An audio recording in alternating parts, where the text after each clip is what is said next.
The Strange Case of Dr. Jekyll and Mr. Hyde by Robert Louis Stevenson. Chapter 1.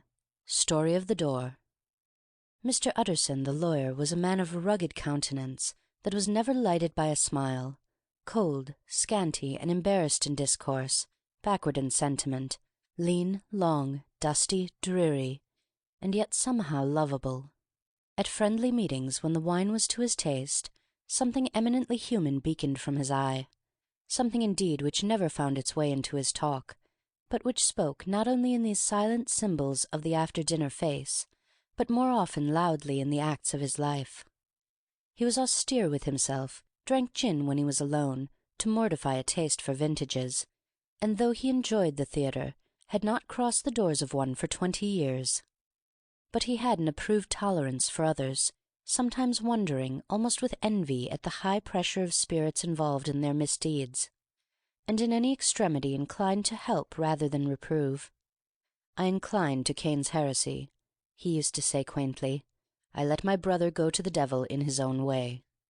In this character, it was frequently his fortune to be the last reputable acquaintance and the last good influence in the lives of down-going men. And to such as these, so long as they came about his chambers, he never marked a shade of change in his demeanour. No doubt the feat was easy to Mr. Utterson, for he was undemonstrative at the best, and even his friendship seemed to be founded in a similar catholicity of good nature. It is the mark of a modest man to accept his friendly circle ready-made from the hands of opportunity, and that was the lawyer's way. His friends were those of his own blood, or those whom he had known the longest. His affections, like ivy, were the growth of time. They implied no aptness in the object. Hence, no doubt, the bond that united him to Mr. Richard Enfield, his distant kinsman, the well-known man about town. It was a nut to crack for many, what these two could see in each other, or what subject they could find in common. It was reported by those who encountered them in their Sunday walks that they said nothing, looked singularly dull, and would hail with obvious relief the appearance of a friend. For all that, the two men put the greatest store by these excursions, counted them the chief jewel of each week, and not only set aside occasions of pleasure, but even resisted the calls of business, that they might enjoy them uninterrupted. It chanced on one of these rambles that their way led them down a by-street in a busy quarter of London. The street was small and what is called quiet, but it drove a thriving trade on the week-days. The inhabitants were all doing well, it seemed, and all emulously hoping to do better still, and laying out the surplus of their gains in coquetry, so that the shop-fronts stood along that thoroughfare with an air of invitation, like rows of smiling saleswomen. Even on Sunday, when it veiled its more florid charms, and lay comparatively empty of passage, the street shone out in contrast to its dingy neighbourhood, like a fire in a forest, and with its freshly painted shutters, well-polished brasses, and general cleanliness and gaiety of note, instantly caught and pleased the eye of the passenger. 2 doors from one corner, on the left hand going east, the line was broken by the entry of a court, and just at that point a certain sinister block of building thrust forward its gable on the street. It was 2 stories high, showed no window, nothing but a door on the lower story, and a blind forehead of discoloured wall on the upper, and bore in every feature the marks of prolonged and sordid negligence. The door, which was equipped with neither bell nor knocker, was blistered and distained. Tramps slouched into the recess and struck matches on the panels. Children kept shop upon the steps. The schoolboy had tried his knife on the mouldings, and for close on a generation no one had appeared to drive away these random visitors or to repair their ravages.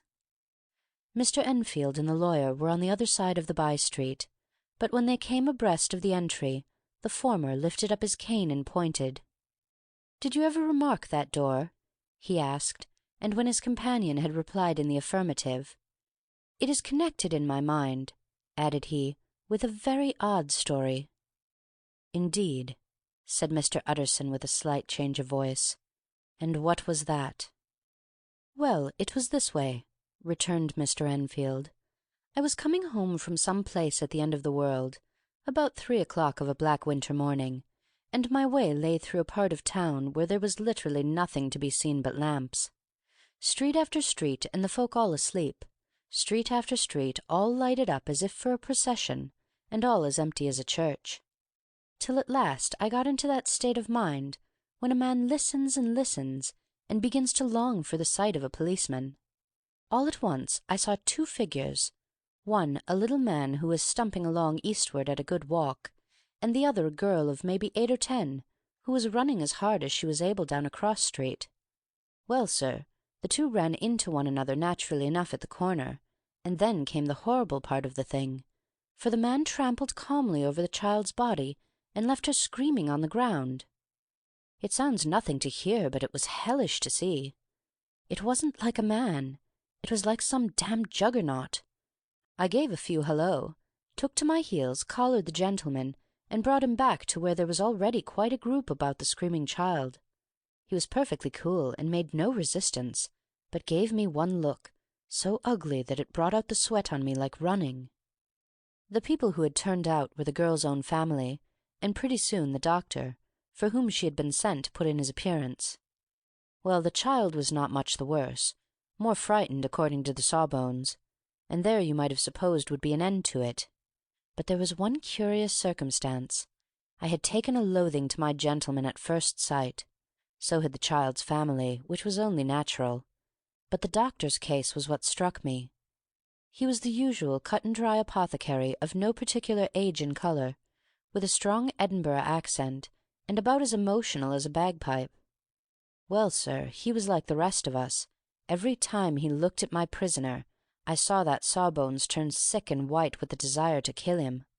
I knew what was in his mind, just as he knew what was in mine, and killing being out of the question, we did the next best.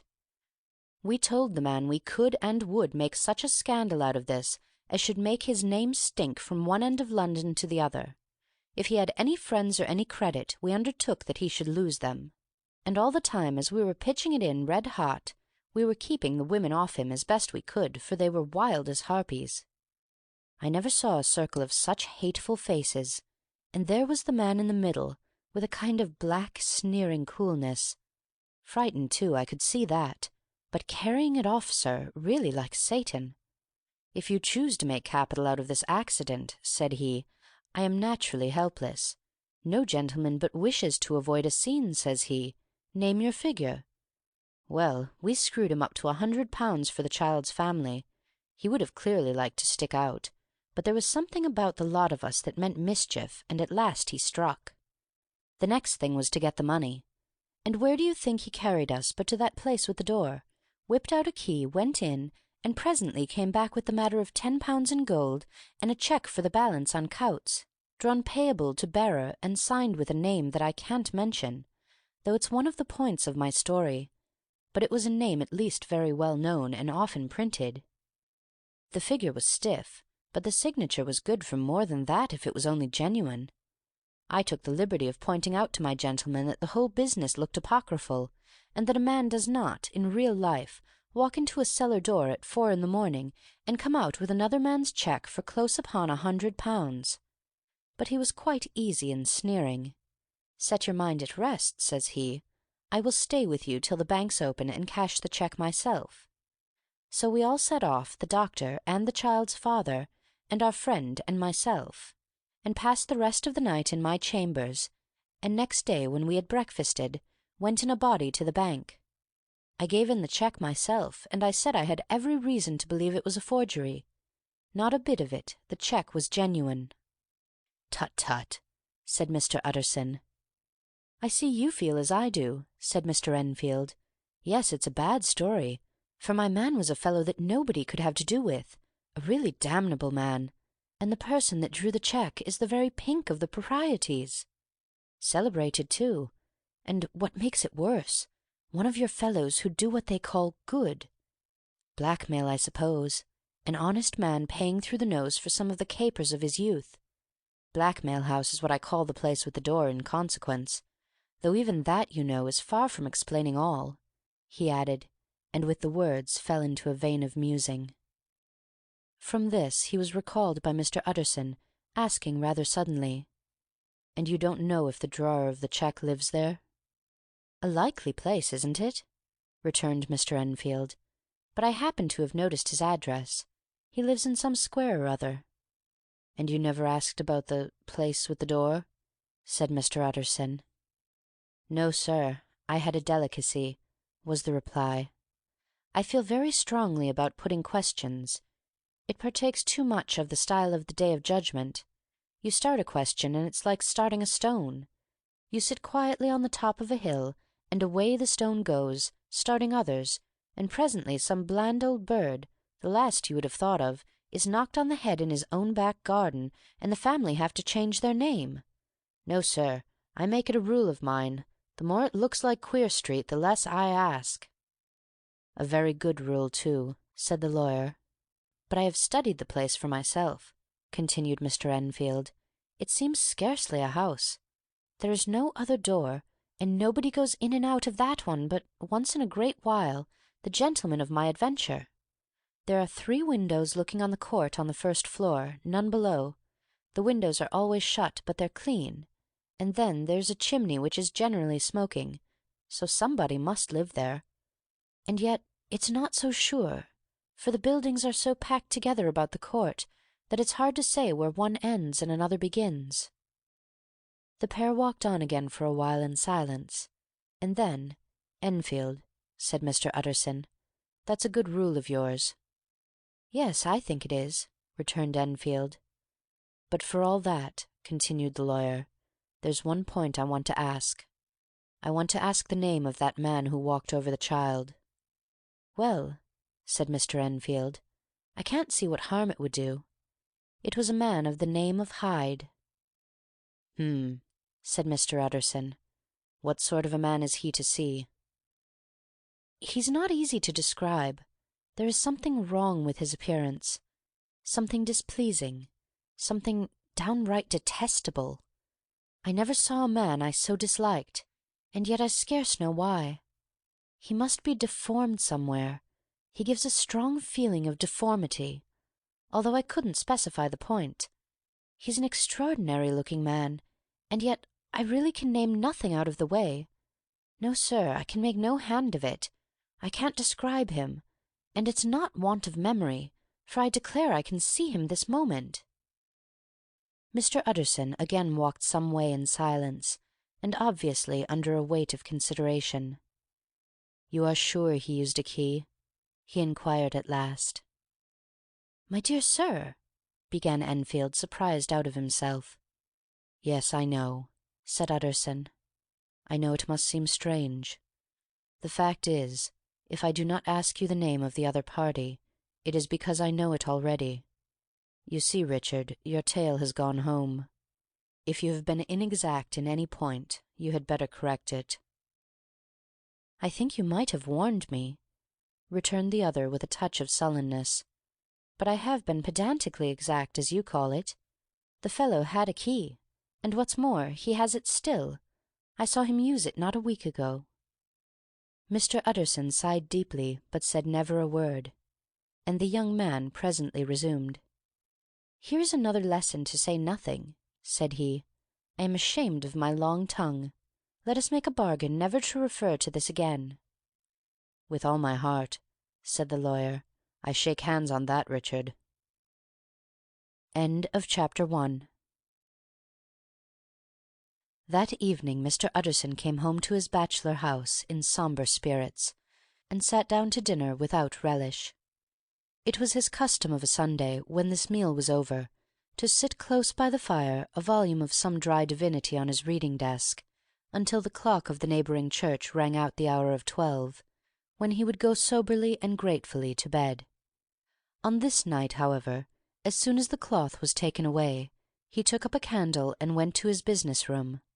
There he opened his safe, took from the most private part of it a document endorsed on the envelope as Dr. Jekyll's will, and sat down with a clouded brow to study its contents. The will was a holograph, for Mr. Utterson, though he took charge of it now that it was made, had refused to lend the least assistance in the making of it. It provided not only that, in case of the decease of Henry Jekyll, M.D., D.C.L., LL.D., F.R.S., etc., all his possessions were to pass into the hands of his friend and benefactor Edward Hyde, but that in case of Dr. Jekyll's disappearance or unexplained absence for any period exceeding 3 calendar months, the said Edward Hyde should step into the said Henry Jekyll's shoes without further delay and free from any burden or obligation beyond the payment of a few small sums to the members of the doctor's household. This document had long been the lawyer's eyesore.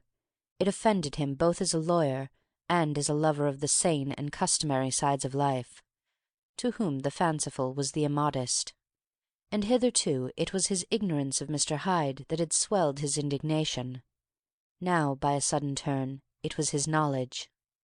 It was already bad enough when the name was but a name of which he could learn no more. It was worse when it began to be clothed upon with detestable attributes, and out of the shifting insubstantial mists that had so long baffled his eye, there leaped up the sudden, definite presentment of a fiend. "I thought it was madness," he said as he replaced the obnoxious paper in the safe, "and now I begin to fear it is disgrace." With that he blew out his candle, put on a greatcoat, and set forth in the direction of Cavendish Square, that citadel of medicine where his friend the great Dr. Lanyon had his house and received his crowding patients. If any one knows, it will be Lanyon, he had thought. The solemn butler knew and welcomed him. He was subject to no stage of delay, but ushered direct from the door to the dining-room where Dr. Lanyon sat alone over his wine. This was a hearty, healthy, dapper, red-faced gentleman, with a shock of hair prematurely white, and a boisterous and decided manner. At sight of Mr. Utterson, he sprang up from his chair and welcomed him with both hands. The geniality, as was the way of the man, was somewhat theatrical to the eye, but it reposed on genuine feeling. For these two were old friends, old mates both at school and college, both thorough respecters of themselves and of each other, and what does not always follow, men who thoroughly enjoyed each other's company. After a little rambling talk, the lawyer led up to the subject which so disagreeably preoccupied his mind. "I suppose, Lanyon," said he, "you and I must be the 2 oldest friends that Henry Jekyll has." "I wish the friends were younger," chuckled Dr. Lanyon, "but I suppose we are. And what of that? I see little of him now." "Indeed," said Utterson. "I thought you had a bond of common interest." "We had," was the reply, "but it is more than 10 years since Henry Jekyll became too fanciful for me. He began to go wrong in mind, and though of course I continue to take an interest in him, for old sake's sake, as they say, I see and I have seen devilish little of the man. Such unscientific balderdash," added the doctor, flushing suddenly purple, "would have estranged Damon and Pythias." This little spirit of temper was somewhat of a relief to Mr. Utterson.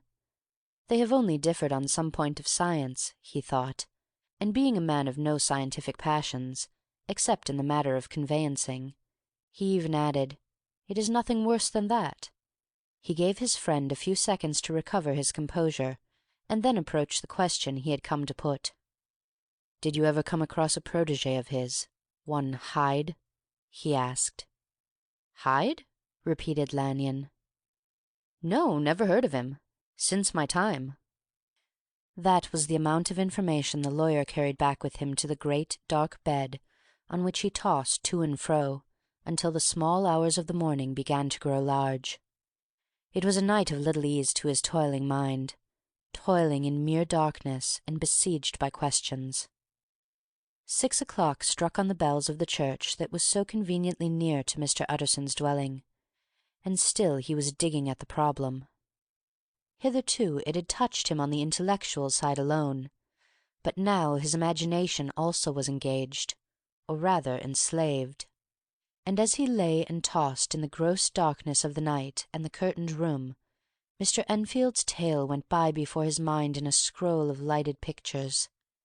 He would be aware of the great field of lamps of a nocturnal city, and then the figure of a man walking swiftly, then of a child running from the doctor's, and then these met, and that human juggernaut trod the child down, and passed on regardless of her screams. Or else he would see a room in a rich house, where his friend lay asleep, dreaming and smiling at his dreams. And then the door of that room would be opened, the curtains of the bed plucked apart, the sleeper recalled, and lo! there would stand by his side a figure to whom power was given, and even at that dead hour he must rise and do its bidding. The figure in these two phases haunted the lawyer all night, and if at any time he dozed over, it was but to see it glide more stealthily through sleeping houses, or move the more swiftly and still the more swiftly, even to dizziness, through wider labyrinths of lamp-lighted city, and at every street corner crush a child and leave her screaming. And still the figure had no face by which he might know it, even in his dreams. It had no face, or one that baffled him and melted before his eyes, and thus it was that there sprang up and grew a place in the lawyer's mind a singularly strong, almost an inordinate curiosity to behold the features of the real Mr. Hyde. If he could but once set eyes on him, he thought the mystery would lighten and perhaps roll altogether away, as was the habit of mysterious things when well examined. He might see a reason for his friend's strange preference or bondage, call it which you please, and even for the startling clause of the will. At least it would be a face worth seeing, the face of a man who was without bowels of mercy, a face which had but to show itself to raise up in the mind of the unimpressionable Enfield a spirit of enduring hatred. From that time forward Mr. Utterson began to haunt the door in the by-street of shops. In the morning before office hours, at noon when business was plenty and time scarce, at night under the face of the fogged city moon, by all lights and at all hours of solitude or concourse, the lawyer was to be found on his chosen post. "If he be Mr. Hyde," he had thought, "I shall be Mr. Seek." And at last his patience was rewarded. It was a fine dry night, frost in the air, the streets as clean as a ballroom floor, the lamps unshaken by any wind, drawing a regular pattern of light and shadow. By 10 o'clock, when the shops were closed, the by-street was very solitary, and in spite of the low growl of London from all around, very silent. Small sounds carried far. Domestic sounds out of the houses were clearly audible on either side of the roadway, and the rumour of the approach of any passenger preceded him by a long time. Mr. Utterson had been some minutes at his post, when he was aware of an odd light footstep drawing near. In the course of his nightly patrols he had long grown accustomed to the quaint effect which the footfalls of a single person, while he is still a great way off, suddenly spring out distinct from the vast hum and clatter of the city. Yet his attention had never before been so sharply and decisively arrested, and it was with a strong superstitious prevision of success that he withdrew into the entry of the court. The steps drew swiftly nearer, and swelled out suddenly louder as they turned the end of the street. The lawyer, looking forth from the entry, could soon see what manner of man he had to deal with. He was small and very plainly dressed, and the look of him even at that distance went somehow strongly against the watcher's inclination. But he made straight for the door, crossing the road to save time, and as he came he drew a key from his pocket like one approaching home. Mr. Utterson stepped out and touched him on the shoulder as he passed. "Mr. Hyde, I think?" Mr. Hyde shrank back with a hissing intake of the breath. But his fear was only momentary, and though he did not look the lawyer in the face, he answered coolly enough, "That is my name. What do you want?" "I see you are going in," returned the lawyer. "I am an old friend of Dr. Jekyll's, Mr. Utterson of Gaunt Street. You must have heard my name, and meeting you so conveniently, I thought you might admit me." "You will not find Dr. Jekyll. He is from home," replied Mr. Hyde, blowing in the key, and then suddenly, but still without looking up, "How did you know me?" he asked. "On your side," said Mr. Utterson. "Will you do me a favour?" "With pleasure," replied the other. What shall it be?" "Will you let me see your face?" asked the lawyer. Mr. Hyde appeared to hesitate, and then, as if upon some sudden reflection, fronted about with an air of defiance, and the pair stared at each other pretty fixedly for a few seconds. "Now I shall know you again," said Mr. Utterson. "It may be useful." "Yes," returned Mr. Hyde. "It is as well we have met, and apropos, you should have my address." And he gave a number of a street in Soho. "Good God!" thought Mr. Utterson. "Can he too have been thinking of the will?" But he kept his feelings to himself, and only grunted in acknowledgment of the address. "And now," said the other, "how did you know me?" "By description," was the reply. "Whose description?" "We have common friends," said Mr. Utterson. "Common friends," echoed Mr. Hyde a little hoarsely. "Who are they?" "Jekyll, for instance," said the lawyer. "He never told you!" cried Mr. Hyde with a flush of anger. "I did not think you would have lied." "Come," said Mr. Utterson, "that is not fitting language." The other snarled aloud into a savage laugh, and the next moment, with extraordinary quickness, he had unlocked the door and disappeared into the house. The lawyer stood a while when Mr. Hyde had left him, the picture of disquietude. Then he began slowly to mount the street, pausing every step or two, and putting his hand to his brow, like a man in mental perplexity. The problem he was thus debating as he walked was one of a class that is rarely solved. Mr. Hyde was pale and dwarfish. He gave an impression of deformity, without any nameable malformation. He had a displeasing smile. He had borne himself to the lawyer with a sort of murderous mixture of timidity and boldness, and he spoke with a husky, whispering, and somewhat broken voice. All these were points against him, but not all of these together could explain the hitherto unknown disgust, loathing, and fear with which Mr. Utterson regarded him. "There must be something else," said the perplexed gentleman. "There is something more, if I could find a name for it. God bless me, the man seems hardly human. Something troglodytic, shall we say? Or can it be the old story of Dr. Fell? Or is it the mere radiance of a foul soul that thus transpires through and transfigures its clay content? The last, I think, for, oh, my poor old Harry Jekyll, if I ever read Satan's signature upon a face, it is on that of your new friend." Round the corner from the by-street there was a square of ancient, handsome houses, now for the most part decayed from their high estate, and let in flats and chambers to all sorts and conditions of men, map engravers, architects, shady lawyers, and the agents of obscure enterprise.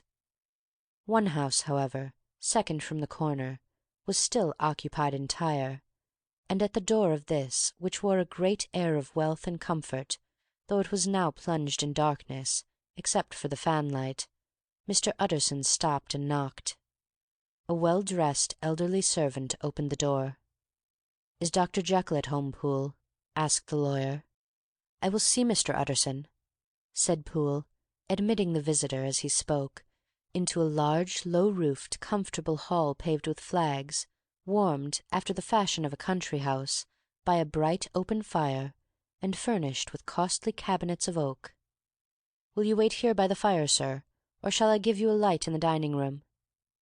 "Here, thank you," said the lawyer, and he drew near and leaned on the tall fender. This hall, in which he was now left alone, was a pet fancy of his friend the doctor's, and Utterson himself was wont to speak of it as the pleasantest room in London.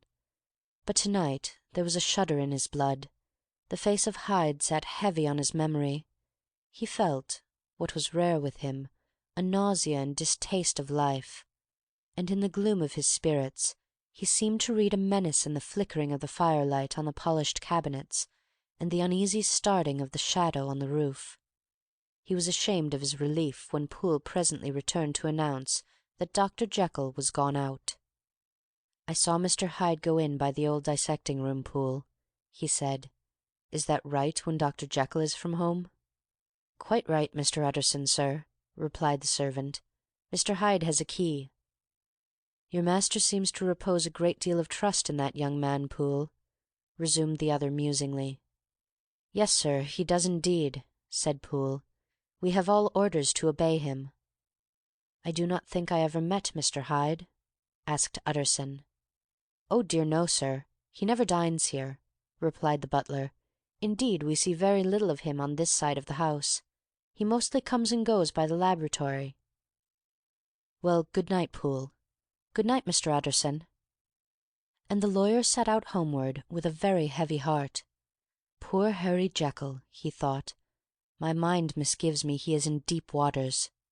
He was wild when he was young, a long while ago to be sure, but in the law of God there is no statute of limitations. Aye, it must be that. The ghost of some old sin, the cancer of some concealed disgrace, punishment coming, pede claudo, years after memory is forgotten and self-love condoned the fault."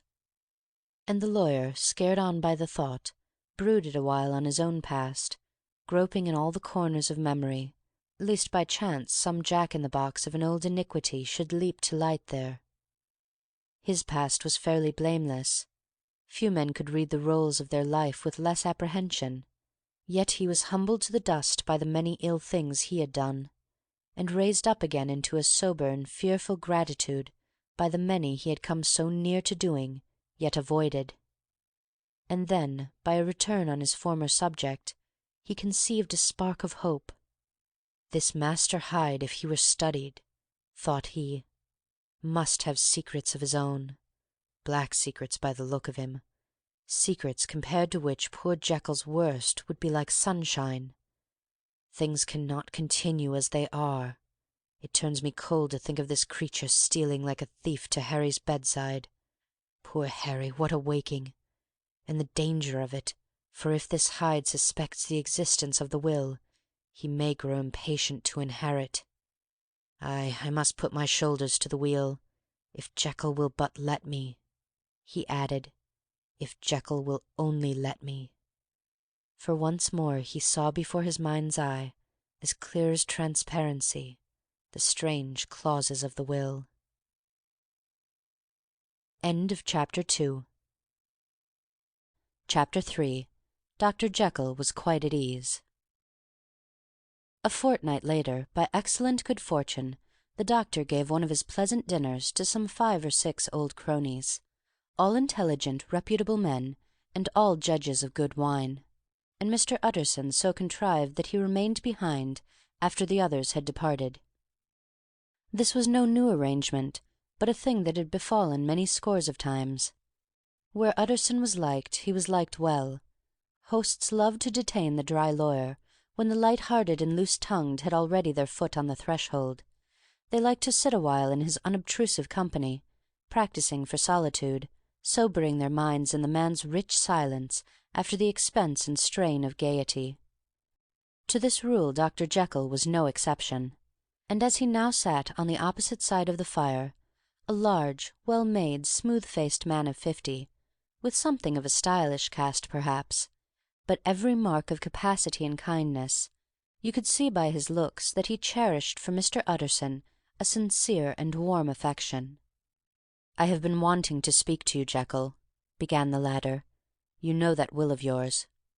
A close observer might have gathered that the topic was distasteful, but the doctor carried it off gaily. "My poor Utterson," said he, "you are unfortunate in such a client. I never saw a man so distressed as you were by my will, unless it were that hide-bound pedant Lanyon, at what he called my scientific heresies. Oh, I know he's a good fellow, you needn't frown.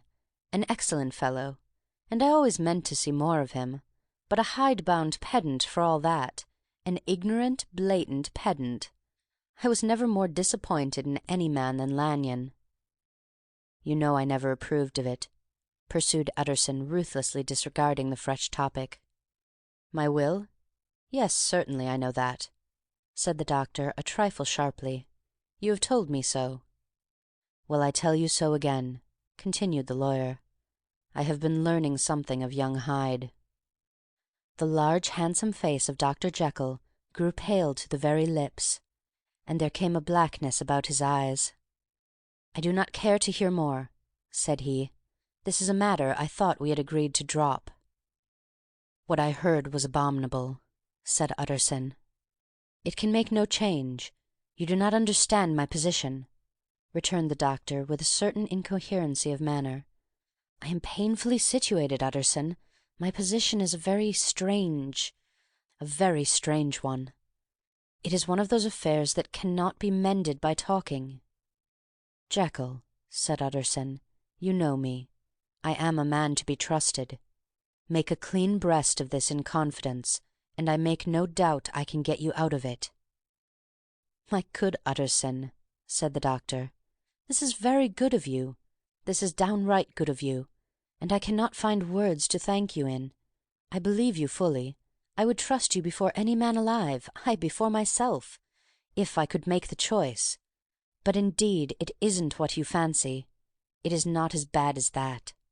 And just to put your good heart at rest, I will tell you one thing. The moment I choose, I can be rid of Mr. Hyde.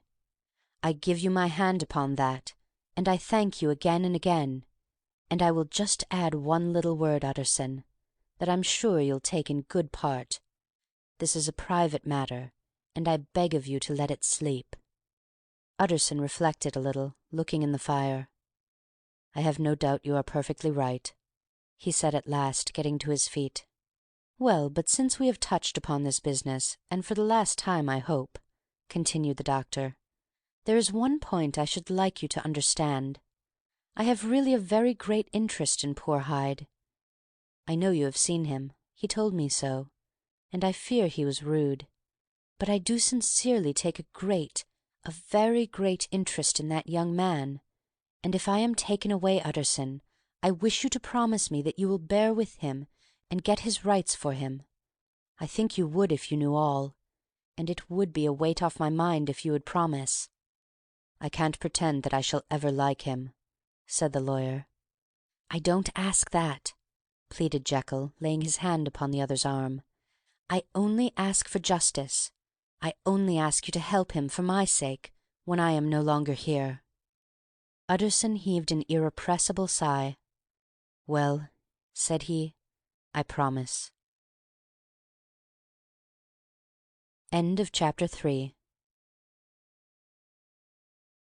Chapter 4.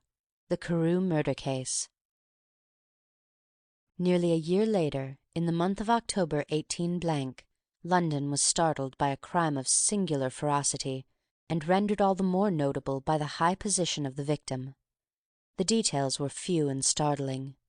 A maidservant, living alone in a house not far from the river, had gone upstairs to bed about 11. Although a fog rolled over the city in the small hours, the early part of the night was cloudless, and the lane, which the maid's window overlooked, was brilliantly lit by the full moon. It seems she was romantically given, for she sat down upon her box, which stood immediately under the window, and fell into a dream of musing. Never, she used to say with streaming tears when she narrated the experience, never had she felt more at peace with all men or thought more kindly of the world.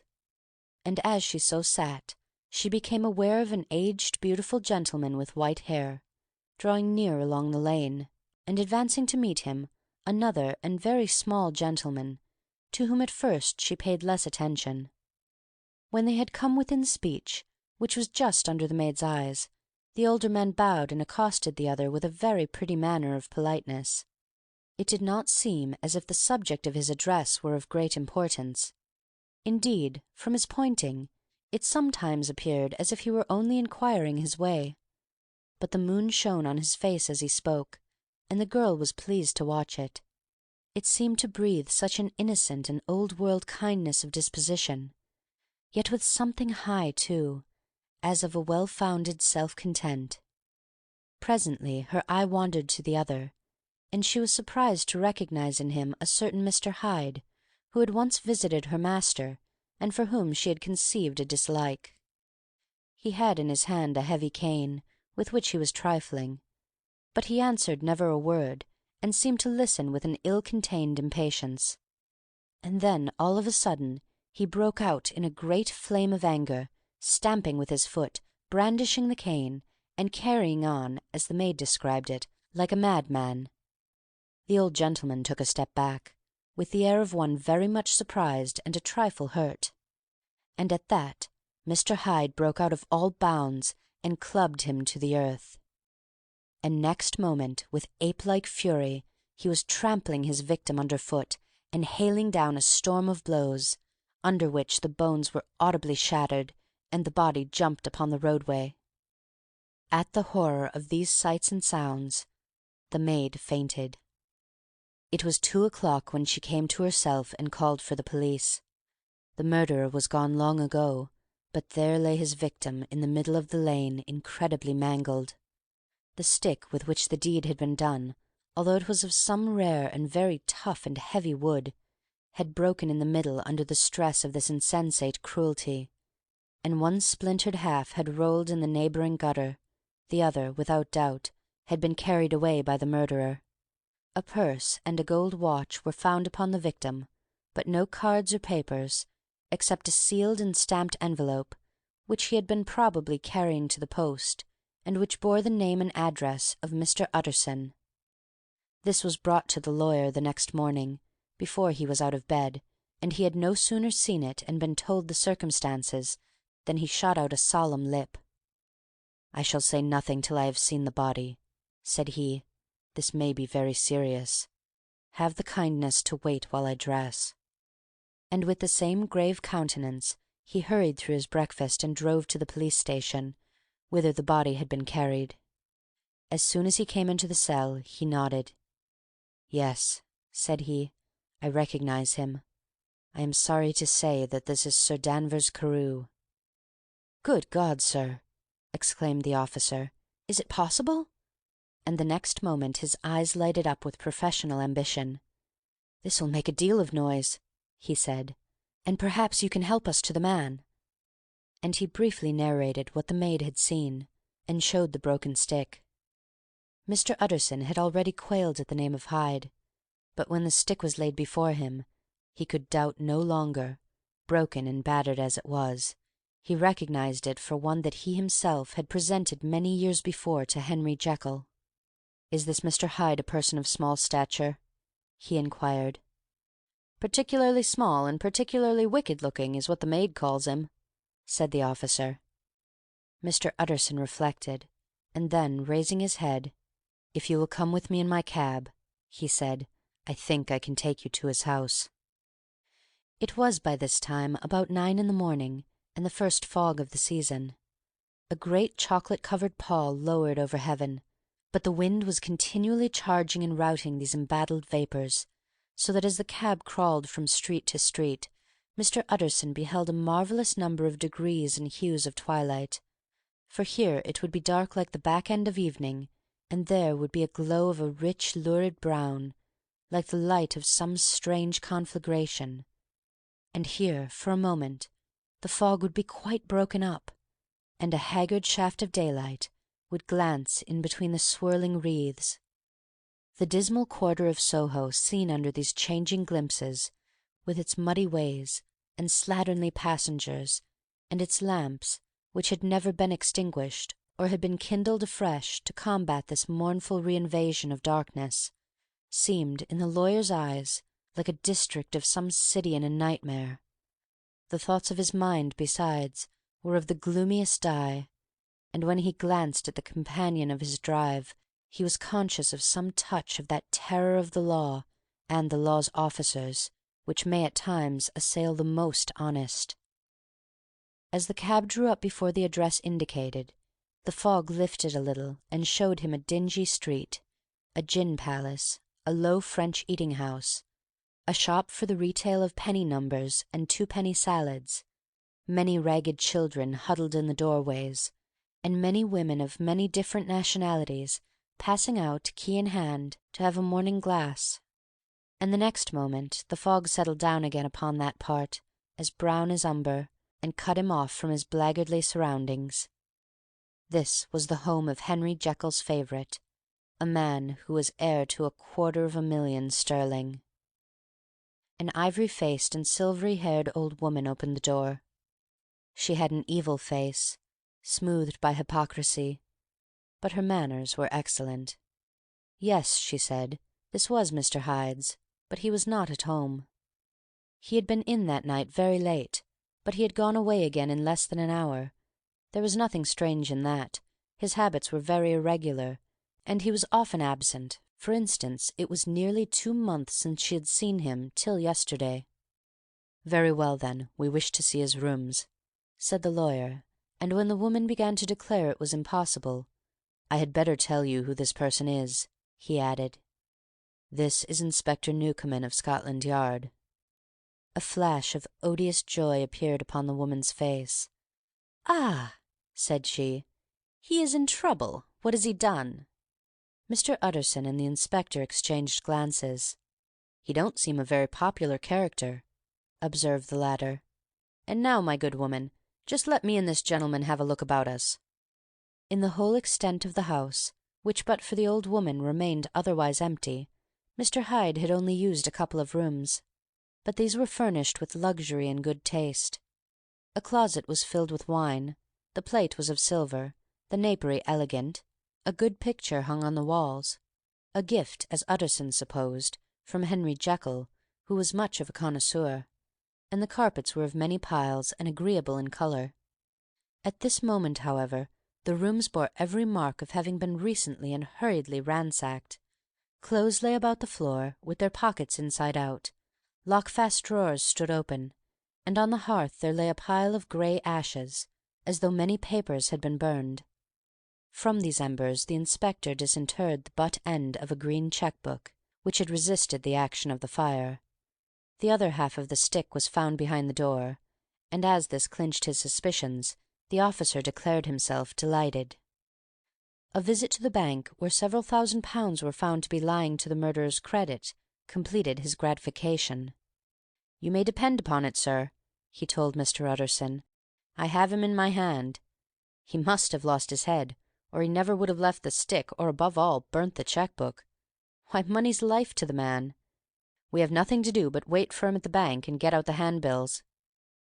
This last, however, was not so easy of accomplishment, for Mr. Hyde had numbered few familiars. Even the master of the servant-maid had only seen him twice. His family could nowhere be traced. He had never been photographed, and the few who could describe him differed widely, as common observers will. Only on one point were they agreed, and that was the haunting sense of unexpressed deformity with which the fugitive impressed his beholders. End of Chapter 4. Chapter 5. Incident of the Letter. It was late in the afternoon when Mr. Utterson found his way to Dr. Jekyll's door, where he was at once admitted by Poole, and carried down by the kitchen offices and across a yard which had once been a garden, to the building which was indifferently known as the laboratory or dissecting rooms. The doctor had bought the house from the heirs of a celebrated surgeon, and his own tastes, being rather chemical than anatomical, had changed the destination of the block at the bottom of the garden. It was the first time that the lawyer had been received in that part of his friend's quarters, and he eyed the dingy windowless structure with curiosity, and gazed around with a distasteful sense of strangeness as he crossed the theatre, once crowded with eager students and now lying gaunt and silent, the tables laden with chemical apparatus, the floors strewn with crates and littered with packing straw, and the light falling dimly through the foggy cupola. At the further end, a flight of stairs mounted to a door covered with red baize, and through this Mr. Utterson was at last received into the doctor's cabinet. It was a large room fitted round with glass presses, furnished, among other things, with a cheval-glass and a business table, and looking out upon the court by 3 dusty windows barred with iron. The fire burnt in the grate. A lamp was set lighted on the chimney-shelf, for even in the houses the fog began to lie thickly, and there, close up to the warmth, sat Dr. Jekyll, looking deathly sick. He did not rise to meet his visitor, but held out a cold hand and bade him welcome in a changed voice. "And now," said Mr. Utterson, as soon as Poole had left them, "you have heard the news?" The doctor shuddered. "They were crying it in the square," he said. "I heard them in my dining-room." "One word," said the lawyer. "Carew was my client, but so are you, and I want to know what I am doing. You have not been mad enough to hide this fellow?" "Utterson, I swear to God," cried the doctor, "I swear to God I will never set eyes on him again. I bind my honour to you that I am done with him in this world. It is all at an end. And indeed he does not want my help. You do not know him as I do. He is safe. He is quite safe. Mark my words, he will never more be heard of." The lawyer listened gloomily. He did not like his friend's feverish manner.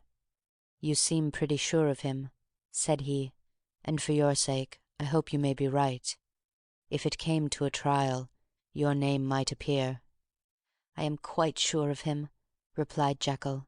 "I have grounds for certainty that I cannot share with anyone. But there is one thing on which you may advise me. I have received a letter, and I am at a loss whether I should show it to the police. I should like to leave it in your hands, Utterson. You would judge wisely, I am sure. I have so great a trust in you." "You fear, I suppose, that it might lead to his detection?" asked the lawyer. "No," said the other. "I cannot say that I care what becomes of Hyde. I am quite done with him.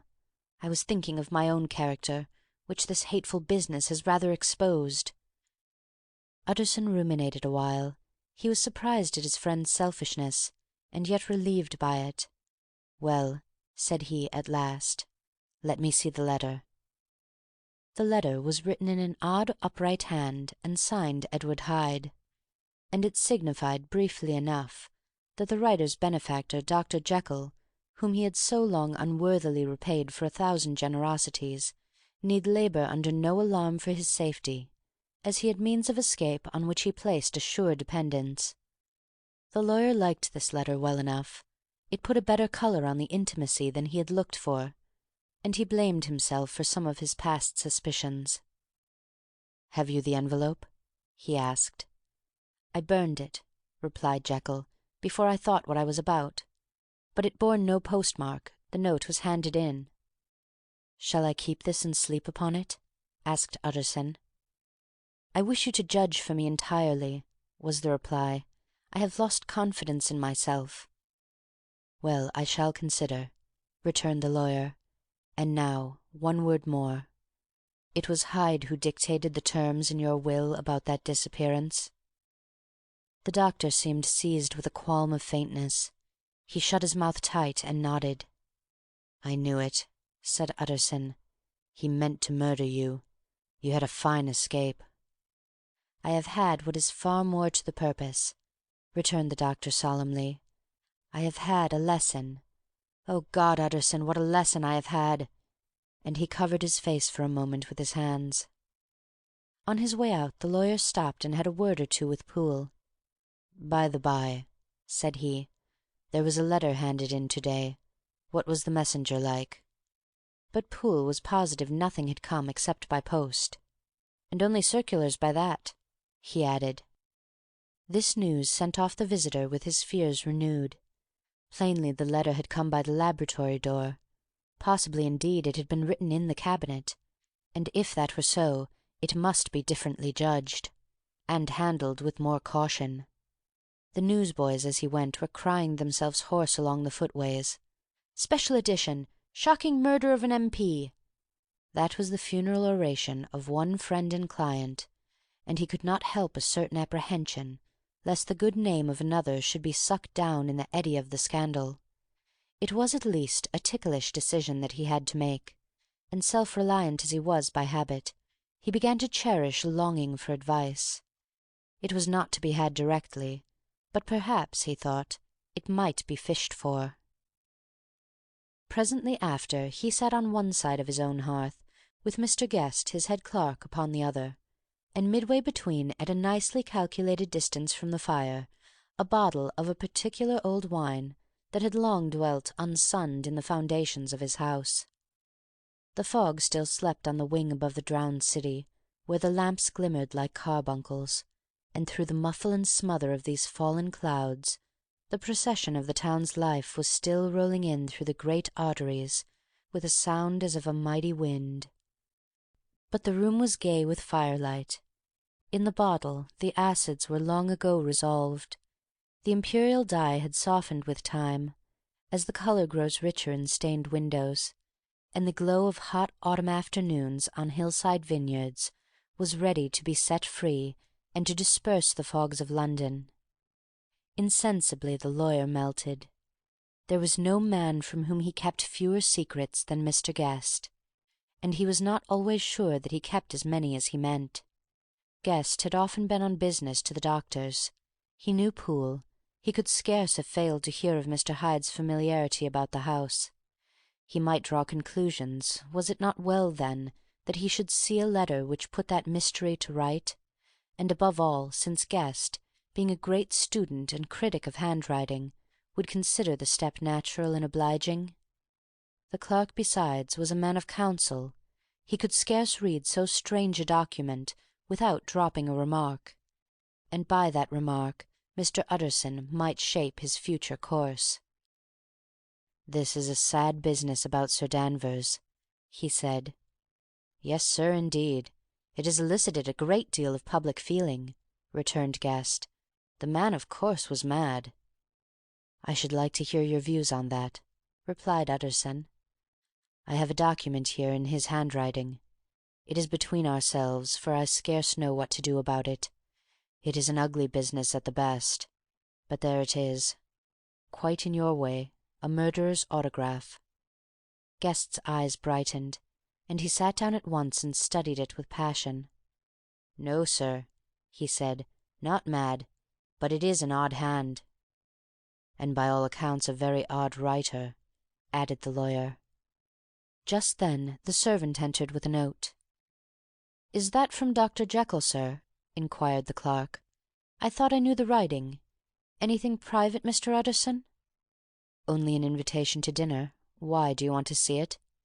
"One moment, I thank you, sir." And the clerk laid the 2 sheets of paper alongside, and sedulously compared their contents. "Thank you, sir," he said at last, returning both. "It is a very interesting autograph." There was a pause, during which Mr. Utterson struggled with himself. "Why did you compare them, Guest?" he inquired suddenly. "Well, sir," returned the clerk, "there is a rather singular resemblance. The 2 hands are in many points identical, only differently sloped."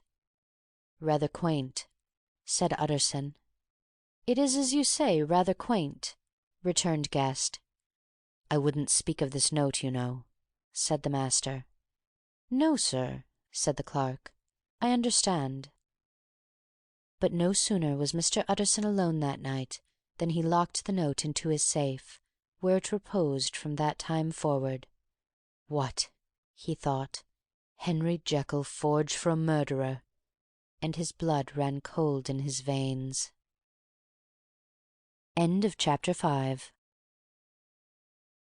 Chapter 6. Incident of Dr. Lanyon. Time ran on. Thousands of pounds were offered in reward, for the death of Sir Danvers was resented as a public injury. But Mr. Hyde had disappeared out of the ken of the police as though he had never existed. Much of his past was unearthed, indeed, and all disreputable. Tales came out of the man's cruelty, at once so callous and violent, of his vile life, of his strange associates, of the hatred that seemed to have surrounded his career, but of his present whereabouts not a whisper.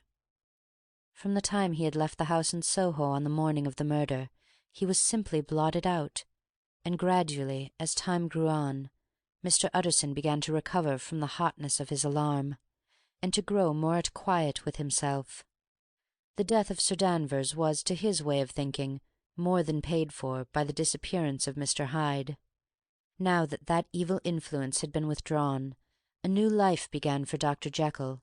He came out of his seclusion, renewed relations with his friends, became once more their familiar guest and entertainer, and whilst he had always been known for charities, he was now no less distinguished for religion.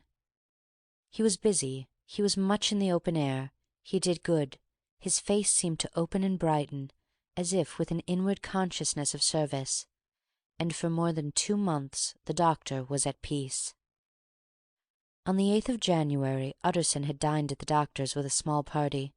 Lanyon had been there, and the face of the host had looked from one to the other as in the old days when the trio were inseparable friends. On the 12th, and again on the 14th, the door was shut against the lawyer. The doctor was confined to the house, Poole said, and saw no one. On the 15th he tried again, and was again refused. And having now been used for the last 2 months to see his friend almost daily, he found this return of solitude to weigh upon his spirits. The 5th night he had in guest to dine with him, and the 6th he betook himself to Dr. Lanyon's. There at least he was not denied admittance, but when he came in he was shocked at the change which had taken place in the doctor's appearance. He had his death warrant written legibly upon his face. The rosy man had grown pale, his flesh had fallen away, he was visibly balder and older. And yet it was not so much these tokens of a swift physical decay that arrested the lawyer's notice, as a look in the eye and quality of manner that seemed to testify to some deep-seated terror of the mind. It was unlikely that the doctor should fear death, and yet that was what Utterson was tempted to suspect. Yes, he thought, he is a doctor. He must know his own state, and that his days are counted, and the knowledge is more than he can bear. And yet, when Utterson remarked on his ill looks, it was with an air of great firmness that Lanyon declared himself a doomed man. "I have had a shock," he said, "and I shall never recover. It is a question of weeks. Well, life has been pleasant. I liked it, yes, sir. I used to like it. I sometimes think if we knew all, we should be more glad to get away." "Jekyll is ill too," observed Utterson. "Have you seen him?" But Lanyon's face changed, and he held up a trembling hand. "I wish to see or hear no more of Dr. Jekyll," he said in a loud, unsteady voice. "I am quite done with that person, and I beg that you will spare me any allusion to one whom I regard as dead." "Tut, tut," said Mr. Utterson, and then after a considerable pause, "Can't I do anything?" he inquired. "We are 3 very old friends, Lanyon. We shall not live to make others." "Nothing can be done," returned Lanyon. "Ask himself." "He will not see me," said the lawyer. "I am not surprised at that," was the reply. "Some day, Utterson, after I am dead, you may perhaps come to learn the right and wrong of this. I cannot tell you. And in the meantime, if you can sit and talk with me of other things, for God's sake stay and do so. But if you cannot keep clear of this accursed topic, then in God's name go, for I cannot bear it." As soon as he got home, Utterson sat down and wrote to Jekyll, complaining of his exclusion from the house, and asking the cause of this unhappy break with Lanyon, and the next day brought him a long answer, often very pathetically worded, and sometimes darkly mysterious in drift. The quarrel with Lanyon was incurable. "I do not blame our old friend," Jekyll wrote, "but I share his view that we must never meet. I mean from henceforth to lead a life of extreme seclusion. You must not be surprised, nor must you doubt my friendship if my door is often shut even to you. You must suffer me to go my own dark way. I have brought on myself a punishment and a danger that I cannot name. If I am the chief of sinners, I am the chief of sufferers also. I could not think that this earth contained a place for suffering and terrors so unmanning, and you can do but one thing, Utterson, to lighten this destiny, and that is to respect my silence." Utterson was amazed. The dark influence of Hyde had been withdrawn. The doctor had returned to his old tasks and amities. A week ago the prospect had smiled with every promise of a cheerful and an honoured age. And now, in a moment, friendship and peace of mind, and the whole tenor of his life were wrecked. So great and unprepared a change pointed to madness, but in view of Lanyon's manner and words, there must lie for it some deeper ground. A week afterwards Dr. Lanyon took to his bed, and in something less than a fortnight he was dead. The night after the funeral, at which he had been sadly affected, Utterson locked the door of his business room, and sitting there by the light of a melancholy candle, drew out and set before him an envelope addressed by the hand and sealed with the seal of his dead friend. Private, for the hands of G. J. Utterson alone, and in case of his predecease to be destroyed unread. So it was emphatically superscribed, and the lawyer dreaded to behold the contents. "I have buried one friend to-day," he thought. "What if this should cost me another?" And then he condemned the fear as a disloyalty, and broke the seal. Within there was another enclosure, likewise sealed, and marked upon the cover as not to be opened till the death or disappearance of Dr. Henry Jekyll. Utterson could not trust his eyes. Yes, it was disappearance, here again, as in the mad will which he had so long ago restored to its author. Here again were the idea of a disappearance, and the name of Henry Jekyll bracketed. But in the will that idea had sprung from the sinister suggestion of the man Hyde. It was set there with a purpose all too plain and horrible. Written by the hand of Lanyon, what should it mean? A great curiosity came on the trustee, to disregard the prohibition and dive at once to the bottom of these mysteries. But professional honour and faith to his dead friend were strident obligations, and the packet slept in the inmost corner of his private safe. It is one thing to mortify curiosity, another to conquer it, and it may be doubted if from that day forth Utterson desired the society of his surviving friend with the same eagerness. He thought of him kindly, but his thoughts were disquieted and fearful. He went to call, indeed, but he was perhaps relieved to be denied admittance. Perhaps, in his heart, he preferred to speak with Poole upon the doorstep, and surrounded by the air and sounds of the open city, rather than to be admitted into that house of voluntary bondage, and to sit and speak with its inscrutable recluse. Poole had, indeed, no very pleasant news to communicate. The doctor, it appeared, now more than ever, confined himself to the cabinet over the laboratory, where he would sometimes even sleep. He was out of spirits. He had grown very silent. He did not read. It seemed as if he had something on his mind. Utterson became so used to the unvarying character of these reports that he fell off little by little in the frequency of his visits. End of Chapter 6. Chapter 7. Incident at the Window. It chanced on Sunday, when Mr. Utterson was on his usual walk with Mr. Enfield, that their way lay once again through the by-street, and that when they came in front of the door, both stopped to gaze on it. "Well," said Enfield, "that story is at an end at least. We shall never see more of Mr. Hyde." "I hope not," said Utterson. "Did I ever tell you that I once saw him and shared your feelings of repulsion?" "It was impossible to do the one without the other," returned Enfield. "And by the way, what an ass you must have thought me, not to know that this was a back way to Dr. Jekyll's. It was partly your own fault that I found it out, even when I did." "So you found it out, did you?" said Utterson. "But if that be so, we may step into the court and take a look at the windows.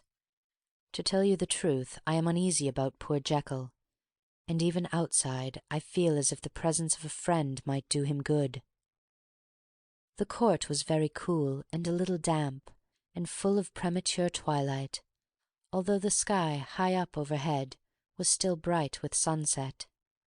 The middle one of the three windows was half-way open, and sitting close beside it, taking the air with an infinite sadness of mien, like some disconsolate prisoner, Utterson saw Dr. Jekyll. "What, Jekyll?" he cried. "I trust you are better." "I am very low, Utterson," replied the doctor drearily. "Very low. It will not last long, thank God." "You stay too much indoors," said the lawyer. "You should be out, whipping up the circulation, like Mr. Enfield and me. This is my cousin, Mr. Enfield, Dr. Jekyll. Come now, get your hat and take a quick turn with us." "You are very good," sighed the other. "I should like very much, but no, no, no, it is quite impossible. I dare not, but indeed, Utterson, I am very glad to see you. This is really a great pleasure. I would ask you and Mr. Enfield up, but the place is really not fit." "Why, then," said the lawyer good-naturedly, "the best thing we can do is to stay down here and speak with you from where we are." "That is just what I was about to venture to propose," returned the doctor with a smile, but the words were hardly uttered before the smile was struck out of his face, and succeeded by an expression of such abject terror and despair as froze the very blood of the two gentlemen below. They saw it but for a glimpse, for the window was instantly thrust down, but that glimpse had been sufficient, and they turned and left the court without a word. In silence, too, they traversed the by-street, and it was not until they had come into a neighbouring thoroughfare, where even upon a Sunday there were still some stirrings of life, that Mr. Utterson at last turned and looked at his companion. They were both pale, and there was an answering horror in their eyes. "God forgive us," said Mr. Utterson. But Mr. Enfield only nodded his head very seriously, and walked on once more in silence.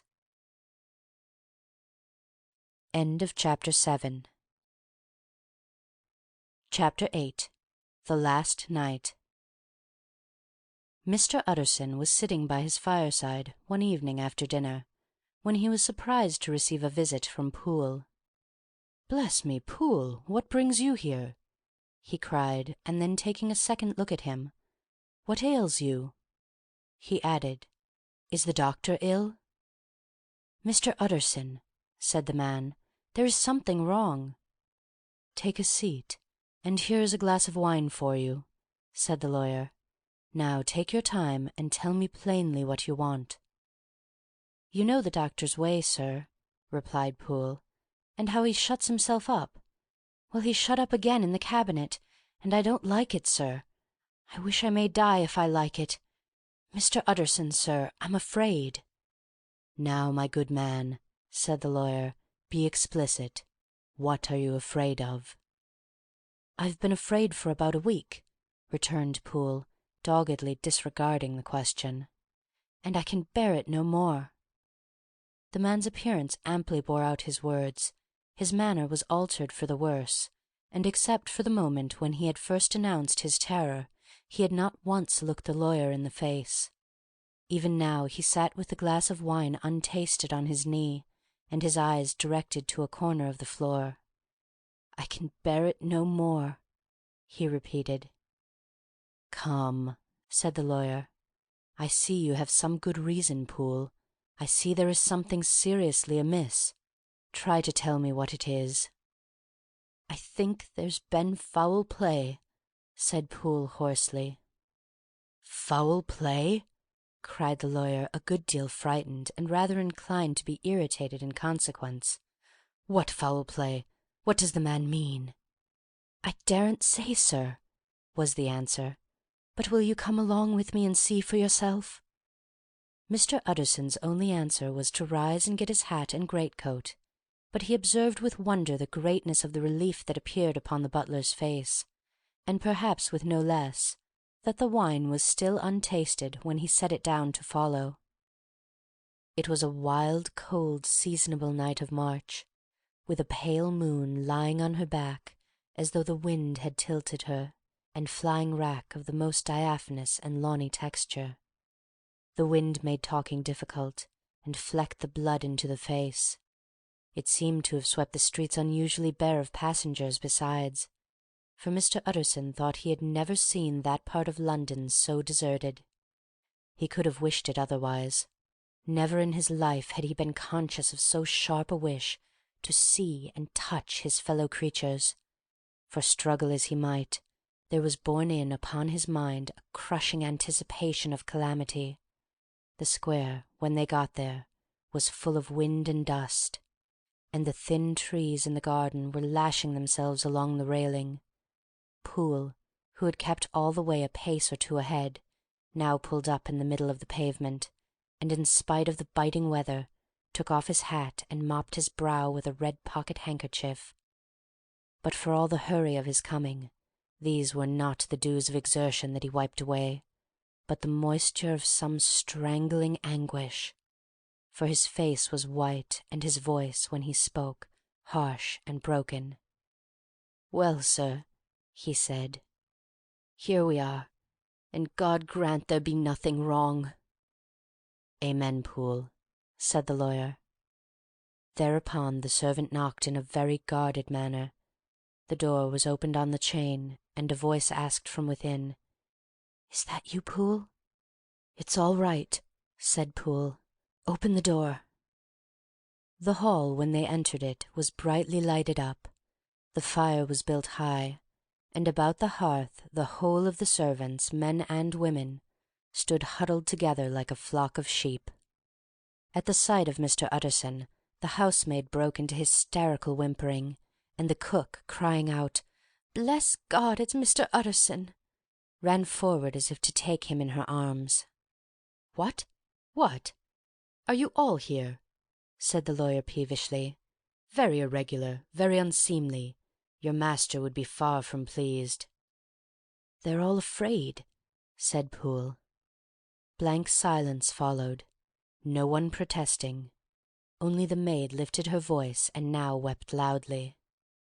"Hold your tongue," Poole said to her, with a ferocity of accent that testified to his own jangled nerves. And indeed, when the girl had so suddenly raised the note of her lamentation, they had all started and turned towards the inner door with faces of dreadful expectation. "And now," continued the butler, addressing the knife-boy, "reach me a candle, and we'll get this through hands at once." And then he begged Mr. Utterson to follow him, and led the way to the back garden. "Now, sir," said he, "you come as gently as you can. I want you to hear, and I don't want you to be heard. And see here, sir, if by any chance he was to ask you to go in, don't go." Mr. Utterson's nerves, at this unlooked-for termination, gave a jerk that nearly threw him from his balance. But he recollected his courage and followed the butler into the laboratory building through the surgical theatre, with its lumber of crates and bottles, to the foot of the stair. Here Poole motioned him to stand on one side and listen, while he himself, setting down the candle and making a great and obvious call on his resolution, mounted the steps and knocked with a somewhat uncertain hand on the red baize of the cabinet door. "Mr. Utterson, sir, asking to see you," he called, and even as he did so, once more violently signed to the lawyer to give ear. A voice answered from within. "Tell him I cannot see anyone," it said complainingly. "Thank you, sir," said Poole, with a note of something like triumph in his voice, and taking up his candle, he led Mr. Utterson back across the yard and into the great kitchen, where the fire was out and the beetles were leaping on the floor. "Sir," said he, looking Mr. Utterson in the eyes, "was that my master's voice?" "It seems much changed," replied the lawyer, very pale, but giving look for look. "Changed? Well, yes, I think so," said the butler. "Have I been 20 years in this man's house to be deceived about his voice? No, sir.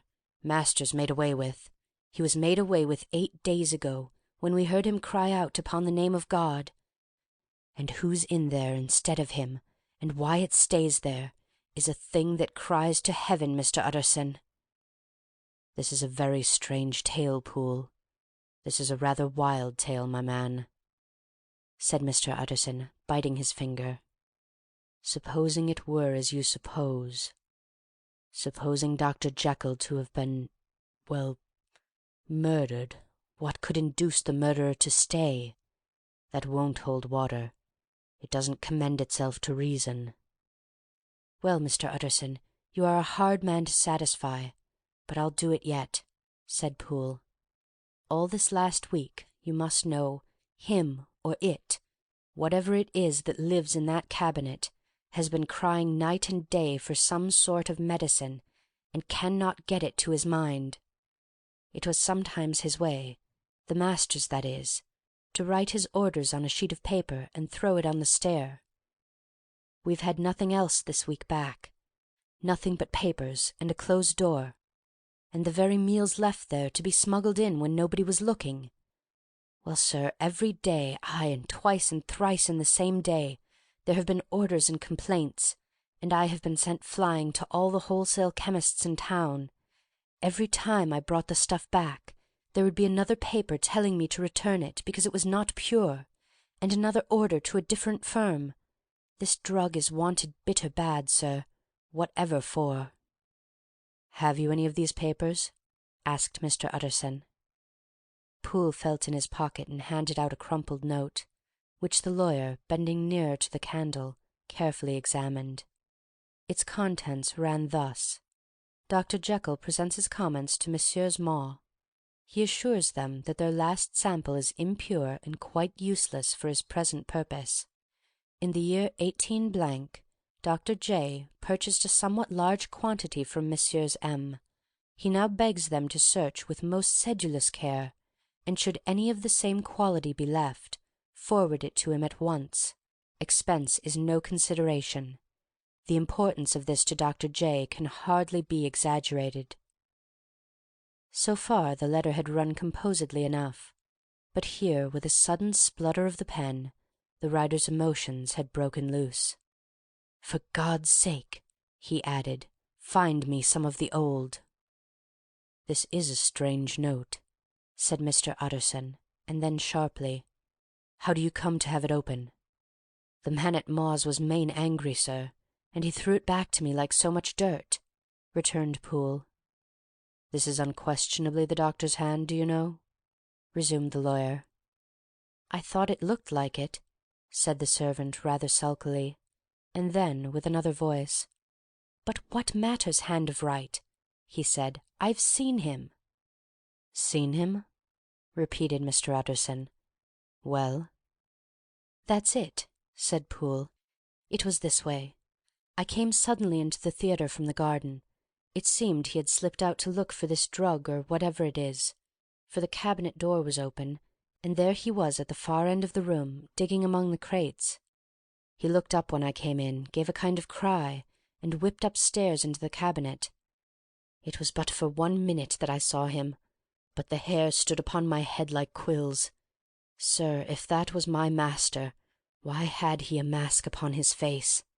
If it was my master, why did he cry out like a rat and run from me? I have served him long enough. And then—" The man paused and passed his hand over his face.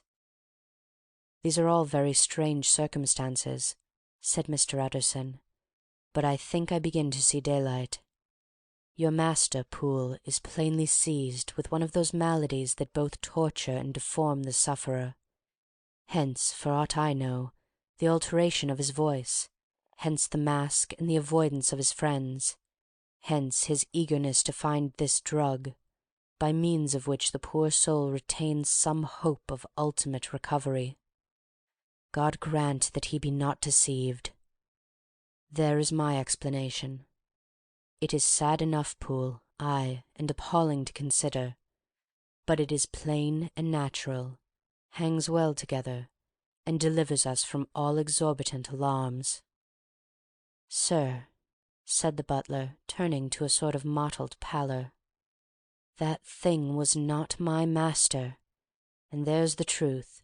My master," here he looked around him and began to whisper, "is a tall, fine build of a man, and this was more of a dwarf." Utterson attempted to protest. "Oh, sir," cried Poole, "do you think I do not know my master after 20 years? Do you think I do not know where his head comes to in the cabinet door, where I saw him every morning of my life? No, sir, that thing in the mask was never Dr. Jekyll. God knows what it was, but it was never Dr. Jekyll. And it is the belief of my heart that there was a murder done." "Poole," replied the lawyer, "if you say that, it will become my duty to make certain. Much as I desire to spare your master's feelings, much as I am puzzled by this note, which seems to prove him to be still alive, I shall consider it my duty to break in that door." "Ah, Mr. Utterson, that's talking!" cried the butler. "And now comes the second question," resumed Utterson. "Who is going to do it?" "Why, you and me, sir," was the undaunted reply. "That's very well said," returned the lawyer, "and whatever comes of it, I shall make it my business to see you are no loser." "There's an axe in the theatre," continued Poole, "and you might take the kitchen poker for yourself." The lawyer took that rude but weighty instrument into his hand and balanced it. "Do you know, Poole," he said, looking up, "that you and I are about to place ourselves in a position of some peril?" "You may say so, sir, indeed," returned the butler. "It is well, then, that we should be frank," said the other. "We both think more than we have said. Let us make a clean breast. This masked figure that you saw, did you recognize it?" "Well, sir, it went so quick, and the creature was so doubled up that I could hardly swear to that," was the answer. "But if you mean, was it Mr. Hyde? Why, yes, I think it was. You see, it was much of the same bigness, and it had the same quick, light way with it. And then who else could have got in by the laboratory door? You have not forgotten, sir, that at the time of the murder he still had the key with him. But that's not all. I don't know, Mr. Utterson, if you ever met this Mr. Hyde." "Yes," said the lawyer, "I once spoke with him." "Then you must know as well as the rest of us that there was something queer about that gentleman, something that gave a man a turn. I don't know rightly how to say it, sir, beyond this, that you felt in your marrow kind of cold and thin." "I own I felt something of what you describe," said Mr. Utterson. "Quite so, sir," returned Poole. "Well, when that masked thing like a monkey jumped from among the chemicals and whipped into the cabinet, it went down my spine like ice. Oh, I know it's not evidence, Mr. Utterson. I'm book-learned enough for that. But a man has his feelings, and I give you my Bible word it was Mr. Hyde." Aye," said the lawyer. "My fears incline to the same point. Evil, I fear, founded. Evil was sure to come of that connection. Aye, truly, I believe you. I believe poor Harry is killed, and I believe his murderer, for what purpose God alone can tell, is still lurking in his victim's room. Well, let our name be Vengeance. Call Bradshaw." The footman came at the summons, very white and nervous. "Put yourself together, Bradshaw," said the lawyer. "This suspense, I know, is telling upon all of you, but it is now our intention to make an end of it. Poole here and I are going to force our way into the cabinet.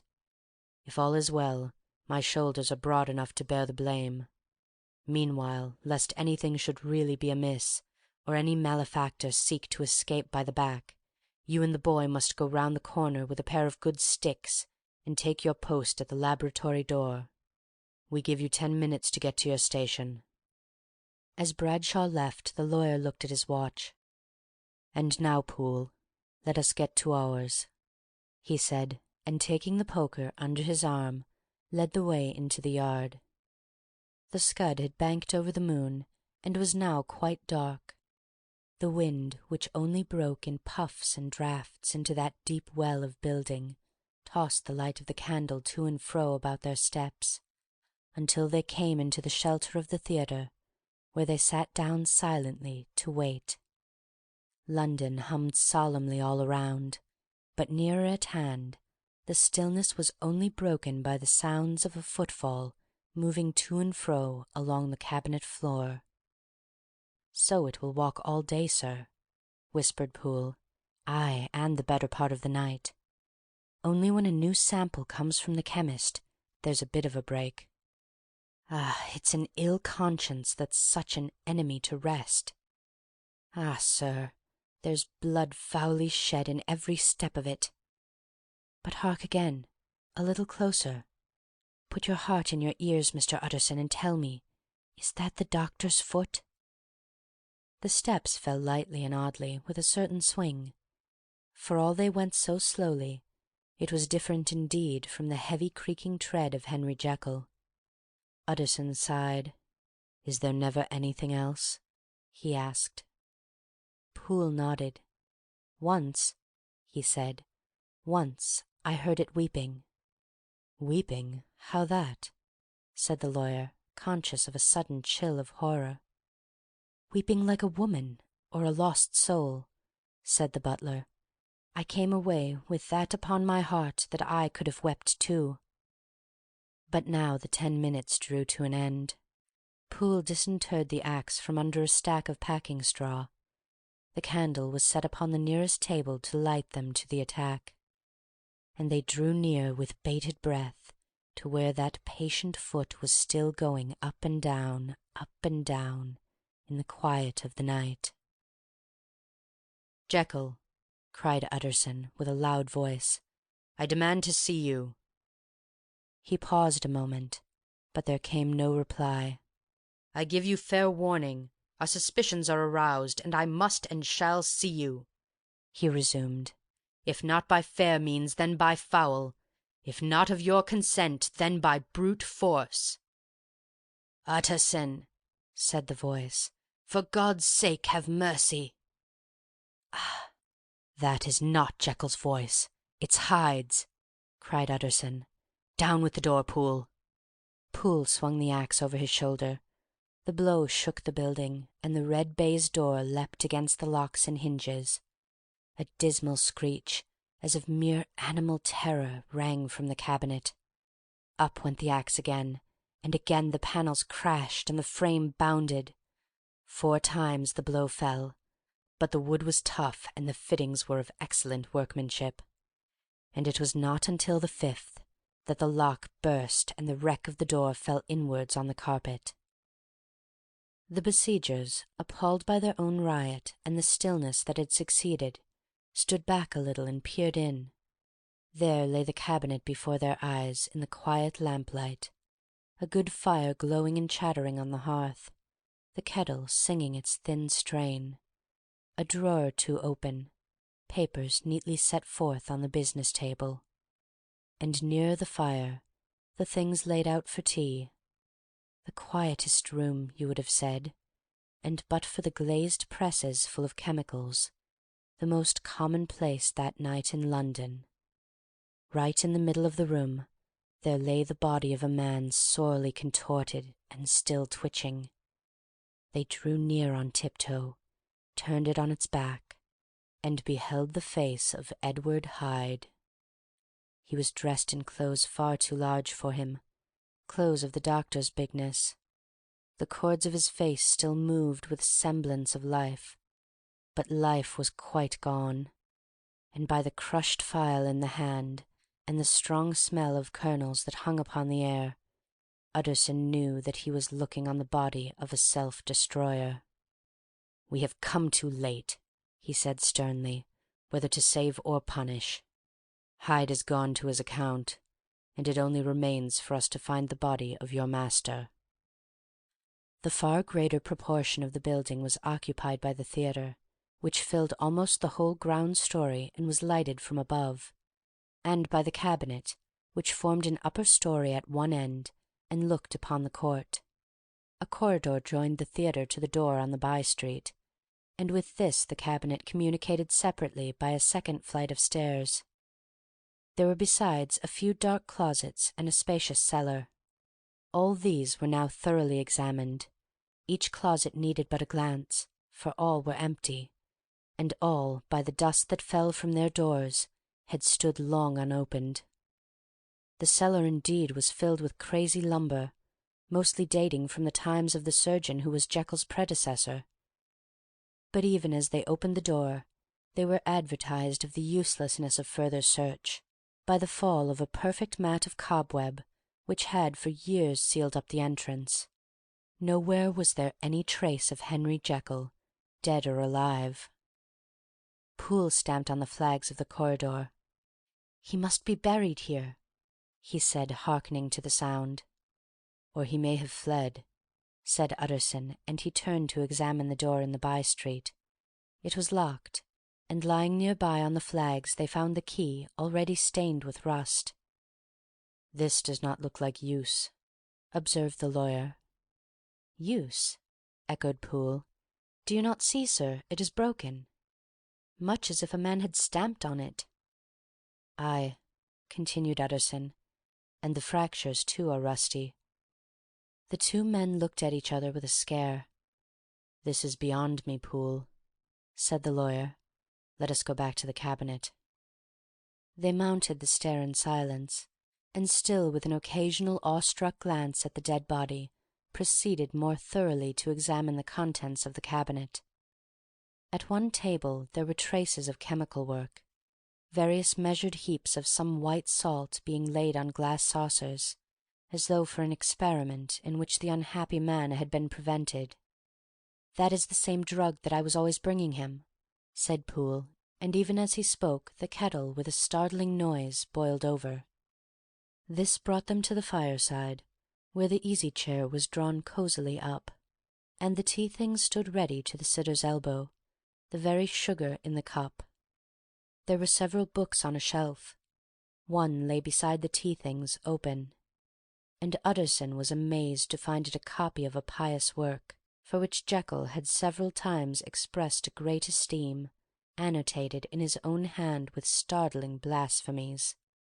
Next, in the course of their review of the chamber, the searchers came to the cheval-glass, into whose depths they looked with an involuntary horror, but it was so turned as to show them nothing but the rosy glow playing on the roof, the fire sparkling in 100 repetitions along the glazed front of the presses, and their own pale and fearful countenances stooping to look in. "This glass has seen some strange things, sir," whispered Poole. "And surely none stranger than itself," echoed the lawyer in the same tones. "For what did Jekyll—" He caught himself up at the word with a start, and then, conquering the weakness, "What could Jekyll want with it?" he said. "You may say that," said Poole. Next they turned to the business table. On the desk, among the neat array of papers, a large envelope was uppermost, and bore in the doctor's hand the name of Mr. Utterson. The lawyer unsealed it, and several enclosures fell to the floor. The first was a will, drawn in the same eccentric terms as the one which he had returned 6 months before, to serve as a testament in case of death and as a deed of gift in case of disappearance. But in place of the name of Edward Hyde, the lawyer, with indescribable amazement, read the name of Gabriel John Utterson. He looked at Poole, and then back at the paper, and last of all at the dead malefactor stretched upon the carpet. "My head goes round," he said. "He has been all these days in possession. He had no cause to like me. He must have raged to see himself displaced, and he has not destroyed this document." He caught up the next paper. It was a brief note in the doctor's hand, and dated at the top. "Oh, Poole," the lawyer cried, "he was alive and here this day. He cannot have been disposed of in so short a space. He must be still alive. He must have fled. And then why fled, and how? And in that case, can we venture to declare this suicide? Oh, we must be careful. I foresee that we may yet involve your master in some dire catastrophe." "Why don't you read it, sir?" asked Poole. "Because I fear," replied the lawyer solemnly. "God grant I have no cause for it." And with that he brought the paper to his eyes and read as follows: "My dear Utterson, when this shall fall into your hands I shall have disappeared. Under what circumstances I have not the penetration to foresee, but my instinct and all the circumstances of my nameless situation tell me that the end is sure and must be early. Go then, and first read the narrative which Lanyon warned me he was to place in your hands, and if you care to hear more, turn to the confession of Your unworthy and unhappy friend, Henry Jekyll. There was a third enclosure? Asked Utterson. Here, sir, said Poole, and gave into his hands a considerable packet sealed in several places. The lawyer put it in his pocket. I would say nothing of this paper. If your master has fled or is dead, we may at least save his credit. It is now 10. I must go home and read these documents in quiet, but I shall be back before midnight, when we shall send for the police. They went out, locking the door of the theatre behind them, and Utterson, once more leaving the servants gathered about the fire in the hall, trudged back to his office to read the 2 narratives in which this mystery was now to be explained. End of Chapter 8. Chapter 9. Dr. Lanyon's Narrative. On the 9th of January, now 4 days ago, I received by the evening delivery a registered envelope addressed in the hand of my colleague and old school companion, Henry Jekyll. I was a good deal surprised by this, for we were by no means in the habit of correspondence. I had seen the man, dined with him indeed the night before, and I could imagine nothing in our intercourse that should justify formality of registration. The contents increased my wonder, for this is how the letter ran. 10th December, 18 Dear Lanyon, you are one of my oldest friends, and although we may have differed at times on scientific questions, I cannot remember, at least on my side, any break in our affection. There was never a day when if you had said to me, Jekyll, my life, my honour, my reason depend upon you, I would not have sacrificed my left hand to help you. Lanyon, my life, my honour, my reason are all at your mercy. If you fail me tonight, I am lost. You might suppose after this preface that I am going to ask you for something dishonourable to grant. Judge for yourself. I want you to postpone all other engagements for tonight, aye, even if you were summoned to the bedside of an emperor, to take a cab, unless your carriage should be actually at the door, and with this letter in your hand for consultation, to drive straight to my house. Poole, my butler, has his orders. You'll find him waiting your arrival with a locksmith. The door of my cabinet is then to be forced, and you are to go in alone, to open the glazed press, letter E, on the left hand, break the lock if it be shut, and to draw out with all its contents as they stand, the 4th drawer from the top, or, which is the same thing, the 3rd from the bottom. In my extreme distress of mind, I have a morbid fear of misdirecting you, but even if I am in error, you may know the right drawer by its contents. Some powders, a file and paper book. This drawer I beg of you to carry back with you to Cavendish Square exactly as it stands. That is the first part of the service. Now for the second. You should be back, if you set out at once on the receipt of this, long before midnight. But I will leave you that amount of margin, not only in the fear of one of those obstacles that can neither be prevented nor foreseen, but because an hour when your servants are in bed is to be preferred for what will then remain to do. At midnight, then, I have to ask you to be alone in your consulting-room, to admit with your own hand into the house a man who will present himself in my name, and to place in his hands the drawer that you will have brought with you from my cabinet. Then you will have played your part and earned my gratitude completely.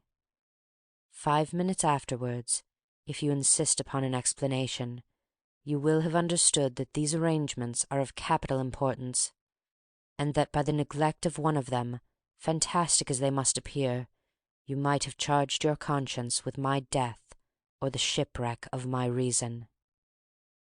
Confident as I am that you will not trifle with this appeal, my heart sinks and my hand trembles at the bare thought of such a possibility. Think of me at this hour, in a strange place, labouring under a blackness of distress that no fancy can exaggerate, and yet well aware that if you will but punctually serve me, my troubles will roll away like a story that is told. Serve me, my dear Lanyon, and save your friend, H.J. P.S. I had already sealed this up when a fresh terror struck upon my soul. It is possible that the post-office may fail me, and this letter not come into your hands until to-morrow morning. In that case, dear Lanyon, do my errand when it shall be most convenient for you in the course of the day, and once more expect my messenger at midnight. It may then already be too late, and if that night passes without event, you will know that you have seen the last of Henry Jekyll. Upon the reading of this letter, I made sure my colleague was insane, but till that was proved beyond the possibility of doubt, I felt bound to do as he requested. The less I understood of this farrago, the less I was in a position to judge of its importance, and an appeal so worded could not be set aside without a grave responsibility. I rose accordingly from the table, got into a hansom, and drove straight to Henry Jekyll's house. The butler was awaiting my arrival. He had received by the same post as mine a registered letter of instruction, and had sent at once for a locksmith and a carpenter.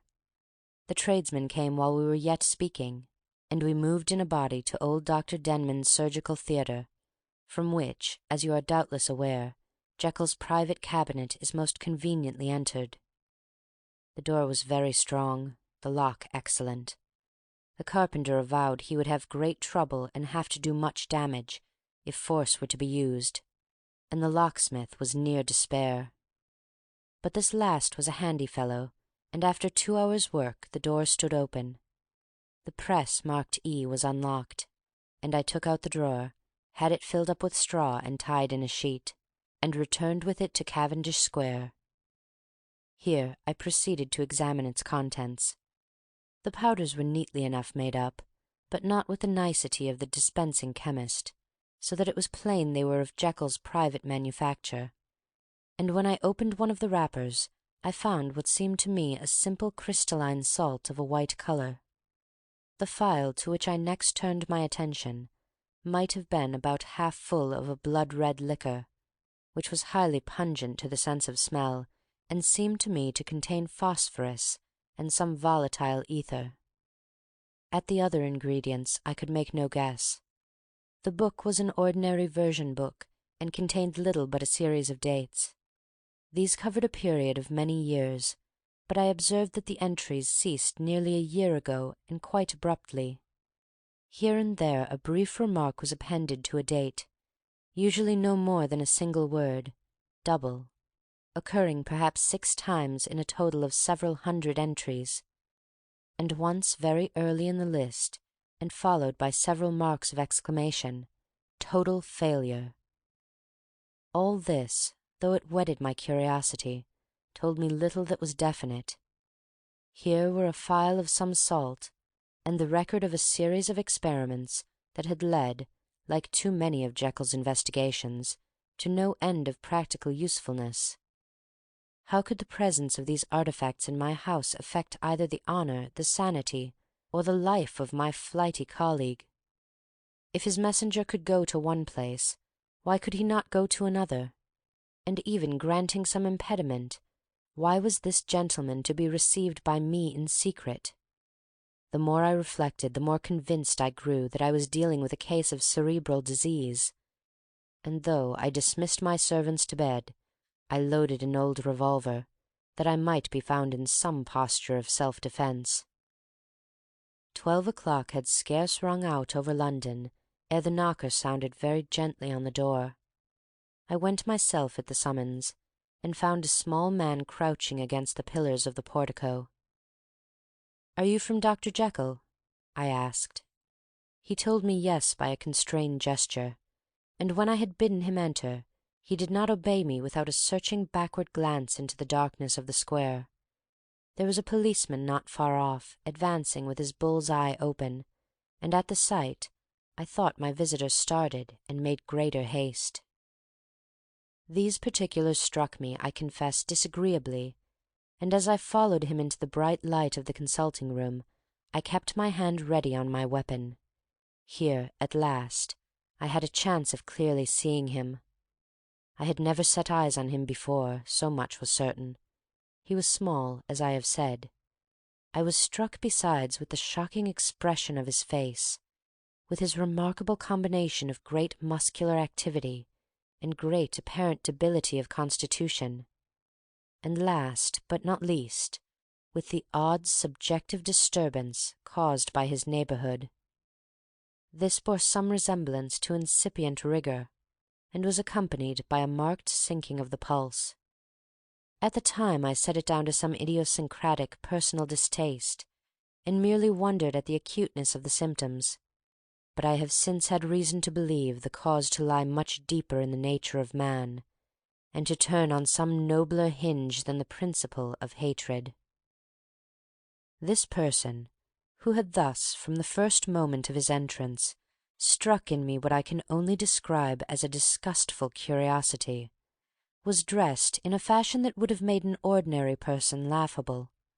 His clothes, that is to say, though they were of rich and sober fabric, were enormously too large for him in every measurement, the trousers hanging on his legs and rolled up to keep them from the ground, the waist of the coat below his haunches, and the collar sprawling wide upon his shoulders. Strange to relate, this ludicrous accoutrement was far from moving me to laughter. Rather, as there was something abnormal and misbegotten in the very essence of the creature that now faced me, something seizing, surprising, and revolting, this fresh disparity seemed but to fit in with and to reinforce it, so that to my interest in the man's nature and character there was added a curiosity as to his origin, his life, his fortune and status in the world. These observations, though they have taken so great a space to be set down in, were yet the work of a few seconds.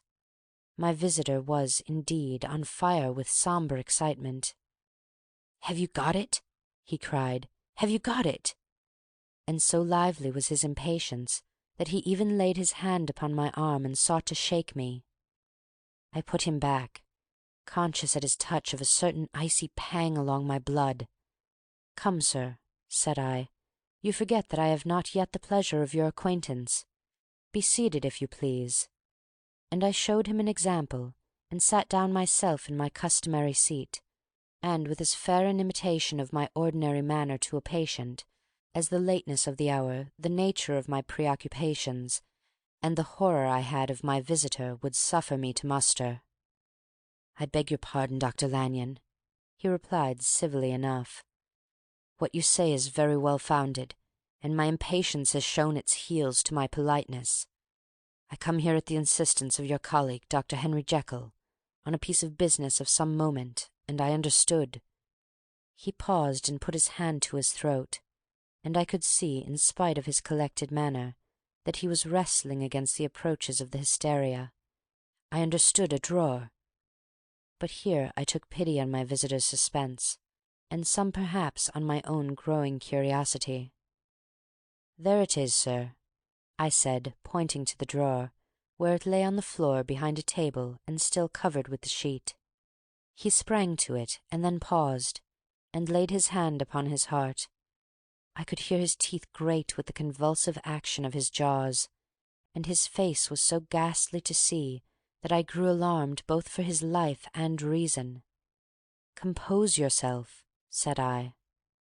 He turned a dreadful smile to me, and as if with the decision of despair, plucked away the sheet.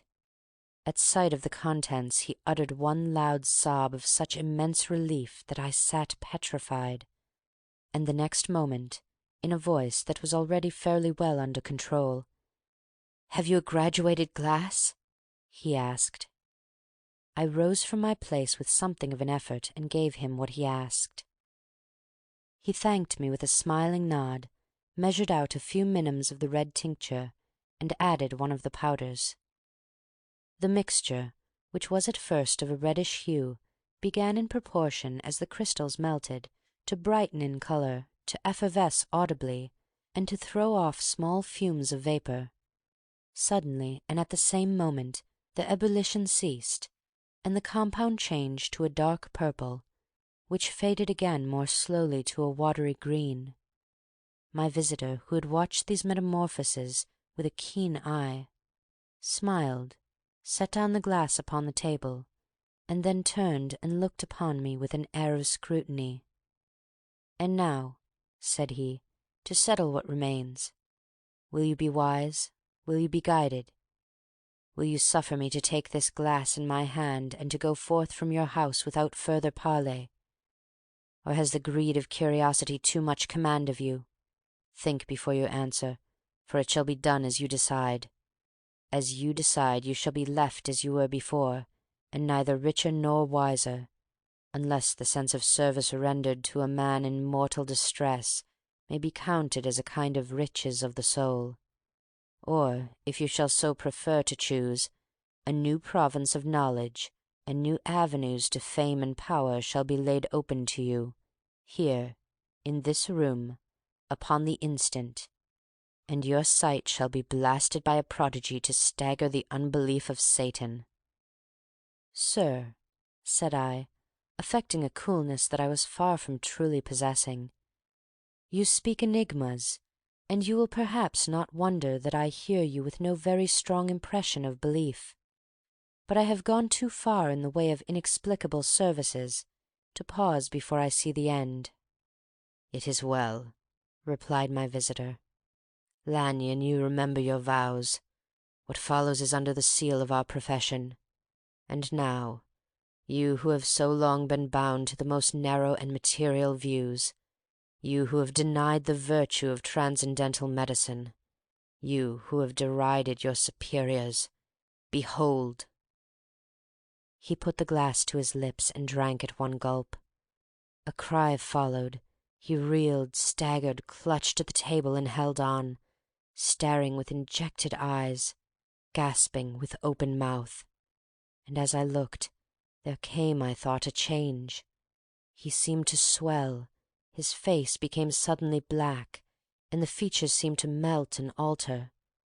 And the next moment I had sprung to my feet and leapt back against the wall, my arms raised to shield me from that prodigy, my mind submerged in terror. "Oh, God!" I screamed, and "Oh, God!" again and again, for there before my eyes, pale and shaken and half fainting, and groping before him with his hands, like a man restored from death, there stood Henry Jekyll. What he told me in the next hour I cannot bring my mind to set on paper. I saw what I saw, I heard what I heard, and my soul sickened at it. And yet now, when that sight has faded from my eyes, I ask myself if I believe it, and I cannot answer. My life is shaken to its roots. Sleep has left me. The deadliest terror sits by me at all hours of the day and night, and I feel that my days are numbered, and that I must die, and yet I shall die incredulous. As for the moral turpitude that man unveiled to me, even with tears of penitence I cannot, even in memory, dwell on it without a start of horror. I will say but one thing, Utterson, and that, if you can bring your mind to credit it, will be more than enough. The creature who crept into my house that night was, on Jekyll's own confession, known by the name of Hyde, and hunted for in every corner of the land as the murderer of Carew. Hasty Lanyon. End of Chapter 9. Chapter 10. Henry Jekyll's full statement of the case. I was born in the year 18 to a large fortune, endowed besides with excellent parts, inclined by nature to industry, fond of the respect of the wise and good among my fellow men, and thus, as might have been supposed, with every guarantee of an honourable and distinguished future. And indeed, the worst of my faults was a certain impatient gaiety of disposition, such as has made the happiness of many, but such as I found it hard to reconcile with my imperious desire to carry my head high, and wear a more than commonly grave countenance before the public. Hence it came about that I concealed my pleasures, and that when I reached years of reflection, and began to look around me and take stock of my progress and position in the world, I stood already committed to a profound duplicity of me. Many a man would have even blazoned such irregularities as I was guilty of, but from the high views that I had set before me, I regarded and hid them with an almost morbid sense of shame. It was thus rather the exacting nature of my aspirations than any part of degradation in my faults that made me what I was, and, with even a deeper trench than in the majority of men, severed in me those provinces of good and ill which divide and compound a man's dual nature. In this case I was driven to reflect deeply and inveterately on that hard law of life, which lies at the root of religion, and is one of the most plentiful springs of distress. Though so profound a double-dealer, I was in no sense a hypocrite. Both sides of me were in dead earnest. I was no more myself when I laid aside restraint and plunged in shame, than when I labored, in the eye of day, at the furtherance of knowledge or the relief of sorrow and suffering. And it chanced that the direction of my scientific studies, which led wholly towards the mystic and the transcendental, retracted and shed a strong light on this consciousness of the perennial war among my members. With every day, and from both sides of my intelligence, the moral and the intellectual, I thus drew steadily nearer to that truth by whose partial discovery I had been doomed to such a dreadful shipwreck, that a man is not truly one, but truly two. I say two, because the state of my own knowledge does not pass beyond that point. Others will follow, others will outstrip me on the same lines, and I hazard the guess that man will be ultimately known for a mere polity of multifarious, incongruous, and independent denizens. I, for my part, from the nature of my life, advanced infallibly in one direction, and in one direction only. It was on the moral side, and in my own person, that I learned to recognize the thorough and primitive duality of man. I saw that of the two natures that contended in the field of my consciousness, even if I could rightly be said to be either, it was only because I was radically both, and from an early date, even before the course of my scientific discoveries had begun to suggest the most naked possibility of such a miracle, I had learned to dwell with pleasure, as a beloved day-dream, on the thought of the separation of these elements. If each, I told myself, could be housed in separate identities, life would be relieved of all that was unbearable.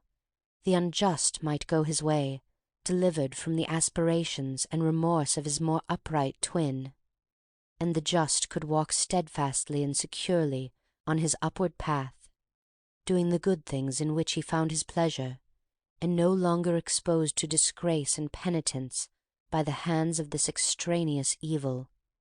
It was the curse of mankind that these incongruous faggots were thus bound together, that in the agonized womb of consciousness these polar twins should be continuously struggling. How, then, were they disassociated? I was so far in my reflections when, as I have said, a sidelight began to shine upon the subject from the laboratory table. I began to perceive more deeply than it has ever yet been stated the trembling immateriality, the mist-like transience, of this seemingly so solid body in which we walk attired. Certain agents I found to have the power to shake and pluck back that fleshy vestment, even as a wind might toss the curtains of a pavilion. For two good reasons I will not enter deeply into this scientific branch of my confession. First, because I have been made to learn that the doom and burden of our life is bound for ever on man's shoulders, and when the attempt is made to cast it off, it but returns upon us with more unfamiliar and more awful pressure. Second, because, as my narrative will make, alas, too evident, my discoveries were incomplete. Enough, then, that I will not only recognize my natural body from the mere aura and effulgence of certain of the powers that make up my spirit, but manage to compound a drug by which these powers should be dethroned from their supremacy, and a second form and countenance substituted, none the less natural to me because they were the expression and bore the stamp of lower elements in my soul. I hesitated long before I put this theory to the test of practice.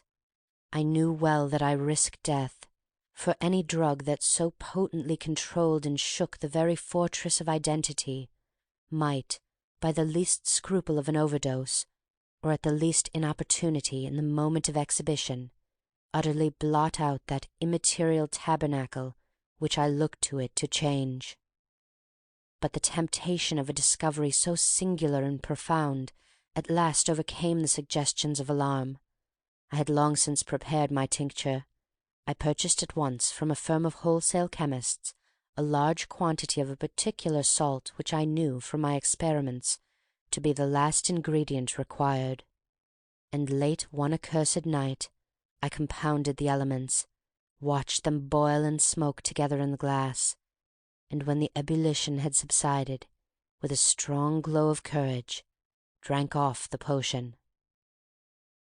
The most racking pains succeeded, a grinding in the bones, deadly nausea, and a horror of the spirit that cannot be exceeded at the hour of birth or death. Then these agonies began swiftly to subside, and I came to myself as if out of a great sickness. There was something strange in my sensations, something indescribably new, and from its very novelty incredibly sweet. I felt younger, lighter, happier in body.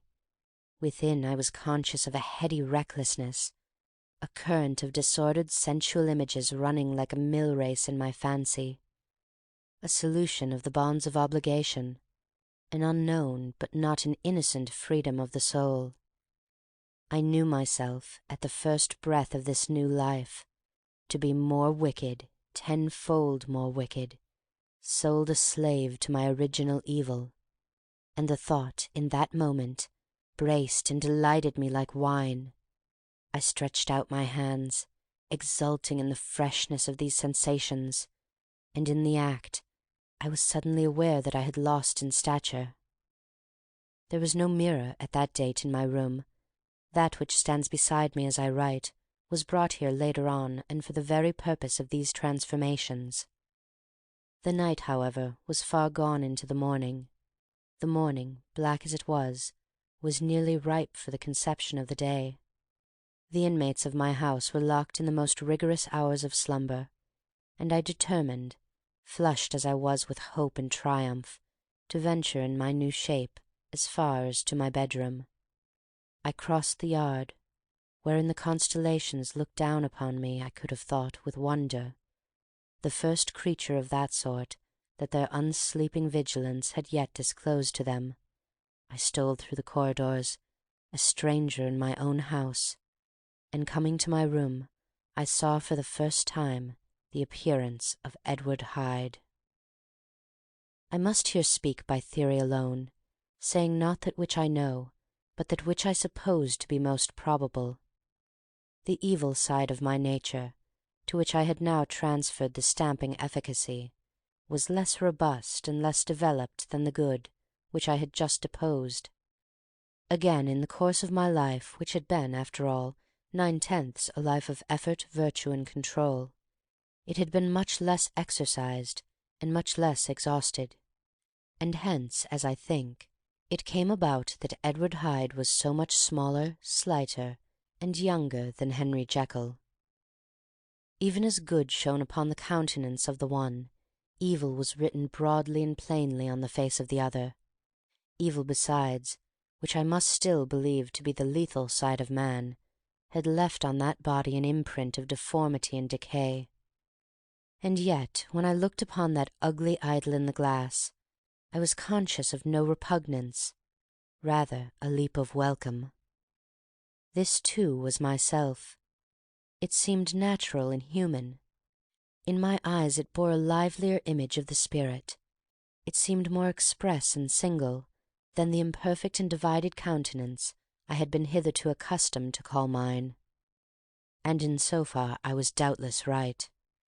I have observed that when I wore the semblance of Edward Hyde, none could come near me at first without a visible misgiving of the flesh.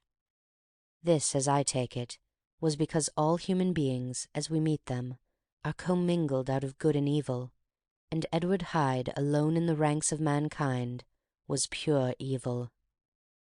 I lingered but a moment at the mirror. The second and conclusive experiment had yet to be attempted. It yet remained to be seen if I had lost my identity beyond redemption, and must flee before daylight from a house that was no longer mine.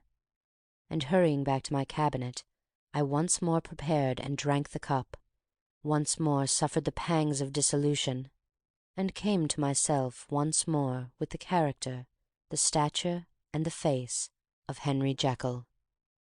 That night I had come to the fatal crossroads.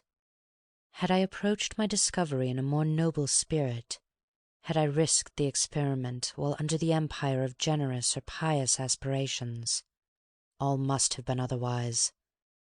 And from these agonies of death and birth I had come forth an angel instead of a fiend. The drug had no discriminating action. It was neither diabolical nor divine, but it shook the doors of the prison-house of my disposition, and like the captives of Philippi, that which stood within ran forth. At that time my virtue slumbered. My evil, kept awake by ambition, was alert and swift to seize the occasion, and the thing that was projected was Edward Hyde. Hence, although I had now two characters as well as two appearances, one was wholly evil, and the other was still the old Henry Jekyll, that incongruous compound of whose reformation and improvement I had already learned to despair. The movement was thus wholly toward the worse. Even at that time I had not conquered my aversions to the dryness of a life of study.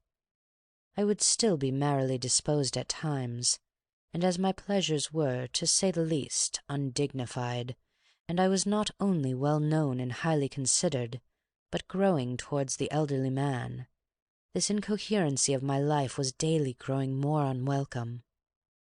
It was on this side that my new power tempted me until I fell in slavery. I had but to drink the cup, to doff at once the body of the noted professor, and to assume like a thick cloak that of Edward Hyde. I smiled at the notion. It seemed to me at the time to be humorous, and I made my preparations with the most studious care. I took and furnished that house in Soho, to which Hyde was tracked by the police, and engaged as a housekeeper a creature whom I knew well to be silent and unscrupulous. On the other side, I announced to my servants that a Mr. Hyde, whom I described, was to have full liberty and power about my house in the square, and to parry mishap, I even called and made myself a familiar object in my second character. I next drew up that will to which you so much objected, so that if anything befell me in the person of Dr. Jekyll, I could enter on that of Edward Hyde without pecuniary loss. And thus fortified, as I supposed on every side, I began to profit by the strange immunities of my position. Men have before hired bravos to transact their crimes, while their own person and reputation sat under shelter. I was the first that ever did so for his pleasures. I was the first that could plod in the public eye with a load of genial respectability, and in a moment, like a schoolboy, strip off these lendings and spring headlong into the sea of liberty. But for me, in my impenetrable mantle, the safety was complete. Think of it. I did not even exist. Let me but escape into my laboratory door, give me but a second or two to mix and swallow the draught that I had always standing ready, and whatever he had done, Edward Hyde would pass away like the stain of breath upon a mirror, and there in his stead, quietly at home, trimming the midnight lamp in his study, a man who could afford to laugh at suspicion, would be Henry Jekyll. The pleasures which I made haste to seek in my disguise were, as I have said, undignified. I would scarce use a harder term. But in the hands of Edward Hyde they soon began to turn toward the monstrous. When I would come back from these excursions, I was often plunged into a kind of wonder at my vicarious depravity. This familiar that I called out of my own soul and sent forth alone to do his good pleasure was a being inherently malign and villainous, his every act and thought centred on self, drinking pleasure with bestial avidity from any degree of torture to another, relentless like a man of stone. Henry Jekyll stood at times aghast before the acts of Edward Hyde, but the situation was apart from ordinary laws, and insidiously relaxed the grasp of conscience. It was Hyde, after all, and Hyde alone, that was guilty. Jekyll was no worse. He woke again to his good qualities, seemingly unimpaired. He would even make haste, where it was possible, to undo the evil done by Hyde, and thus his conscience slumbered. Into the details of the infamy at which I thus connived, for even now I can scarce grant that I committed it, I have no design of entering. I mean but to point out the warnings and the successive steps with which my chastisement approached. I met with one accident which, as it brought on no consequence, I shall no more than mention. An act of cruelty to a child aroused against me the anger of a passer-by, whom I recognized the other day in the person of your kinsman. The doctor and the child's family joined him. There were moments when I feared for my life. And at last, in order to pacify their too just resentment, Edward Hyde had to bring them to the door, and pay them in a cheque drawn in the name of Henry Jekyll. But this danger was easily eliminated from the future, by opening an account at another bank in the name of Edward Hyde himself. And when, by sloping my own hand backward, I had supplied my double with a signature, I thought I sat beyond the reach of fate. Some 2 months before the murder of Sir Danvers, I had been out for one of my adventures, had returned at a late hour, and woke the next day in bed with somewhat odd sensations. It was in vain I looked about me, in vain I saw the decent furniture and tall proportions of my room in the square. In vain that I recognized the pattern of the bed-curtains and the design of the mahogany frame. Something still kept insisting that I was not where I was, that I had not wakened where I seemed to be, but in the little room in Soho where I was accustomed to sleep in the body of Edward Hyde. I smiled to myself, and in my psychological way began lazily to inquire into the elements of this illusion, occasionally, even as I did so, dropping back into a comfortable morning doze. I was still so engaged when, in one of my more wakeful moments, my eyes fell upon my hand. Now the hand of Henry Jekyll, as you have often remarked, was professional in shape and size. It was large, firm, white, and comely. But the hand which I now saw clearly enough in the yellow sunlight of a mid-London morning, lying half shut on the bedclothes, was lean, quarter, knuckly, of a dusky pallor and thickly shaded with a swart growth of hair. It was the hand of Edward Hyde. I must have stared upon it for near half a minute, sunk as I was in the mere stupidity of wonder, before terror woke up in my breast as sudden and startling as the crash of cymbals, and bounding from my bed I rushed to the mirror. At the sight that met my eyes my blood was changed into something exquisitely thin and icy. Yes, I had gone to bed Henry Jekyll. I had awakened Edward Hyde. How was this to be explained? I asked myself. And then, with another bound of terror, how was it to be remedied? It was well on in the morning, the servants were up, all my drugs were in the cabinet. A long journey down 2 pairs of stairs, through the back passage, across the open courtyard and through the anatomical theatre, from where I was then standing horror-struck. It might indeed be possible to cover my face, but of what use was that, when I was unable to conceal the alterations in my stature? And then, with an overpowering sweetness of relief, it came back upon my mind that the servants were already used to the coming and going of my second self. I had soon dressed, as well as I was able, in the clothes of my own size, had soon passed through the house, where Bradshaw stared and drew back at seeing Mr. Hyde at such an hour and in such a strange array, and 10 minutes later Dr. Jekyll had returned to his own shape, and was sitting down, with a darkened brow, to make a feint of breakfasting. Small indeed was my appetite.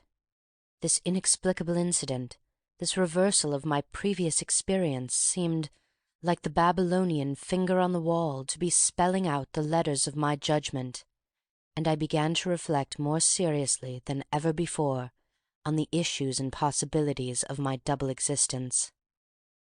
That part of me which I had the power of projecting had lately been much exercised and nourished.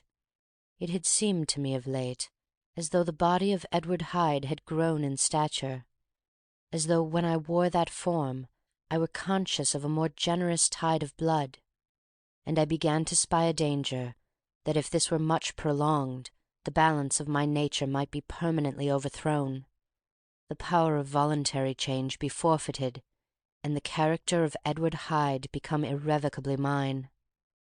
The power of the drug had not always been equally displayed. Once, very early in my career, it had totally failed me. Since then I had been obliged on more than one occasion to double, and once, with infinite risk of death, to treble the amount. And these rare uncertainties had cast hitherto the sole shadow on my contentment. Now, however, and in the light of that morning's accident, I was led to remark that whereas in the beginning the difficulty had been to throw off the body of Jekyll, it had of late gradually but decidedly transferred itself to the other side. All things therefore seemed to point to this, that I was slowly losing hold of my original and better self, and becoming slowly incorporated with my second and worse. Between these two I now felt I had to choose. My two natures had memory in common, but all other faculties were most unequally shared between them. Jekyll, who was composite, now with the most sensitive apprehensions, now with a greedy gusto, projected and shared in the pleasures and adventures of Hyde. But Hyde was indifferent to Jekyll, or but remembered him as the mountain bandit remembers the cavern in which he conceals himself from pursuit. Jekyll had more than a father's interest. Hyde had more than a son's indifference. To cast my lot with Jekyll was to die to those appetites which I had long secretly indulged and had of late begun to pamper. To cast it in with Hyde was to die to 1,000 interests and aspirations, and to become, at a blow and forever, despised and friendless. The bargain might appear unequal, but there was still another consideration in the scales, for while Jekyll would suffer smartingly in the fires of abstinence, Hyde would not even be conscious of all that he had lost. Strange as my circumstances were, the terms of this debate are as old and commonplace as man.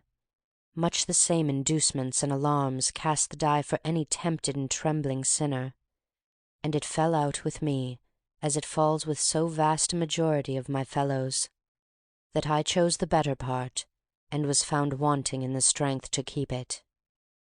Yes, I preferred the elderly and discontented doctor, surrounded by friends and cherishing honest hopes, and bade a resolute farewell to the liberty, the comparative youth, the light step, leaping impulses, and secret pleasures that I had enjoyed in the disguise of Hyde.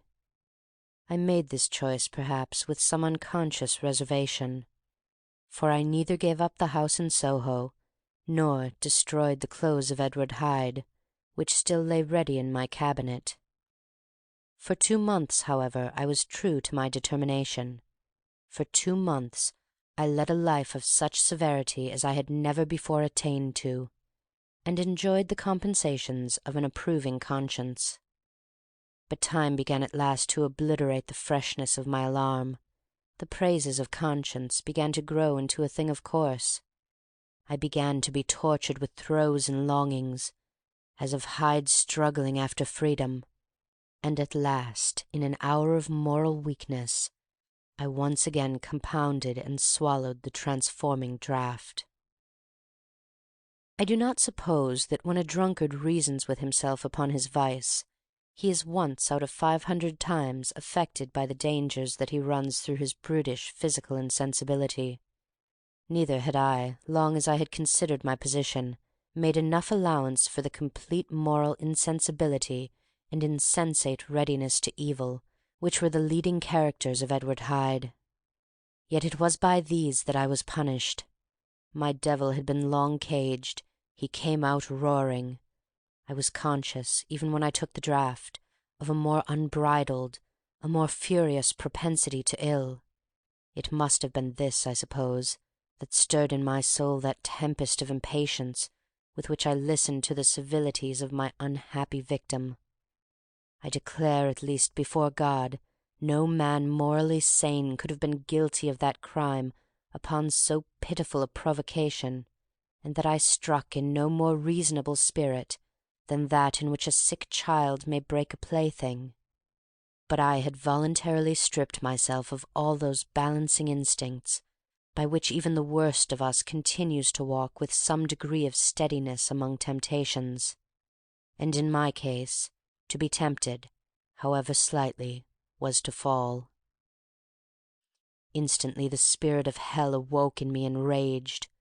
With a transport of glee I mauled the unresisting body, tasting delight from every blow, and it was not till weariness had begun to succeed that I was suddenly, in the top fit of my delirium, struck through the heart by a cold thrill of terror. A mist dispersed.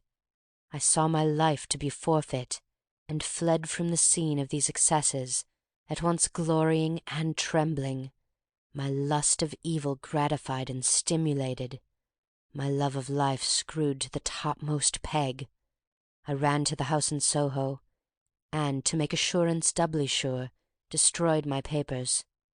Thence I set out through the lamplit streets, in the same divided ecstasy of mind, gloating on my crime, light-headedly devising others in the future, and yet still hastening and still hearkening in my wake for the steps of the avenger. Hyde had a song upon his lips as he compounded the draught, and as he drank it pledged the dead man. The pangs of transformation had not done tearing him before Henry Jekyll, with streaming tears of gratitude and remorse, had fallen upon his knees and lifted his clasped hands to God. The veil of self-indulgence was rent from head to foot. I saw my life as a whole. I followed it up from the days of childhood, when I had walked with my father's hand, and through the self-denying toils of my professional life, to arrive again and again, with the same sense of unreality, at the damned horrors of the evening. I could have screamed aloud. I sought with tears and prayers to smother down the crowd of hideous images and sounds with which my memory swarmed against me, and still, between the petitions, the ugly face of my iniquity stared into my soul. As the acuteness of this remorse began to die away, it was succeeded by a sense of joy. The problem of my conduct was solved. Hyde was thenceforth impossible. Whether I would or not, I was now confined to the better part of my existence, and oh, how I rejoiced to think of it! With what willing humility I embraced anew the restrictions of natural life!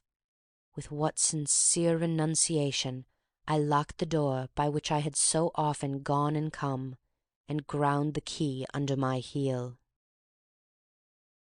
The next day came the news that the murder had not been overlooked, that the guilt of Hyde was patent to the world, and that the victim was a man in high public estimation. It was not only a crime, it had been a tragic folly. I think I was glad to know it. I think I was glad to have my better impulses thus buttressed and guarded by the terrors of the scaffold. Jekyll was now my city of refuge. Let but Hyde peep out an instant, and the hands of all men would be raised to take and slay him. I resolved in my future conduct to redeem the past, and I can say with honesty that my resolve was fruitful of some good. You know yourself how earnestly in the last months of the last year I labored to relieve suffering. You know that much was done for others, and that the days passed quietly, almost happily for myself. Nor can I truly say that I wearied of this beneficent and innocent life. I think instead that I daily enjoyed it more completely. But I was still cursed with my duality of purpose, and as the first edge of my penitence wore off, the lower side of me, so long indulged, so recently chained down, began to growl for license. Not that I dreamed of resuscitating Hyde. The bare idea of that would startle me to frenzy. No, it was in my own person that I was once more tempted to trifle with my conscience, and it was as an ordinary secret sinner that I at last fell before the assaults of temptation. There comes an end to all things.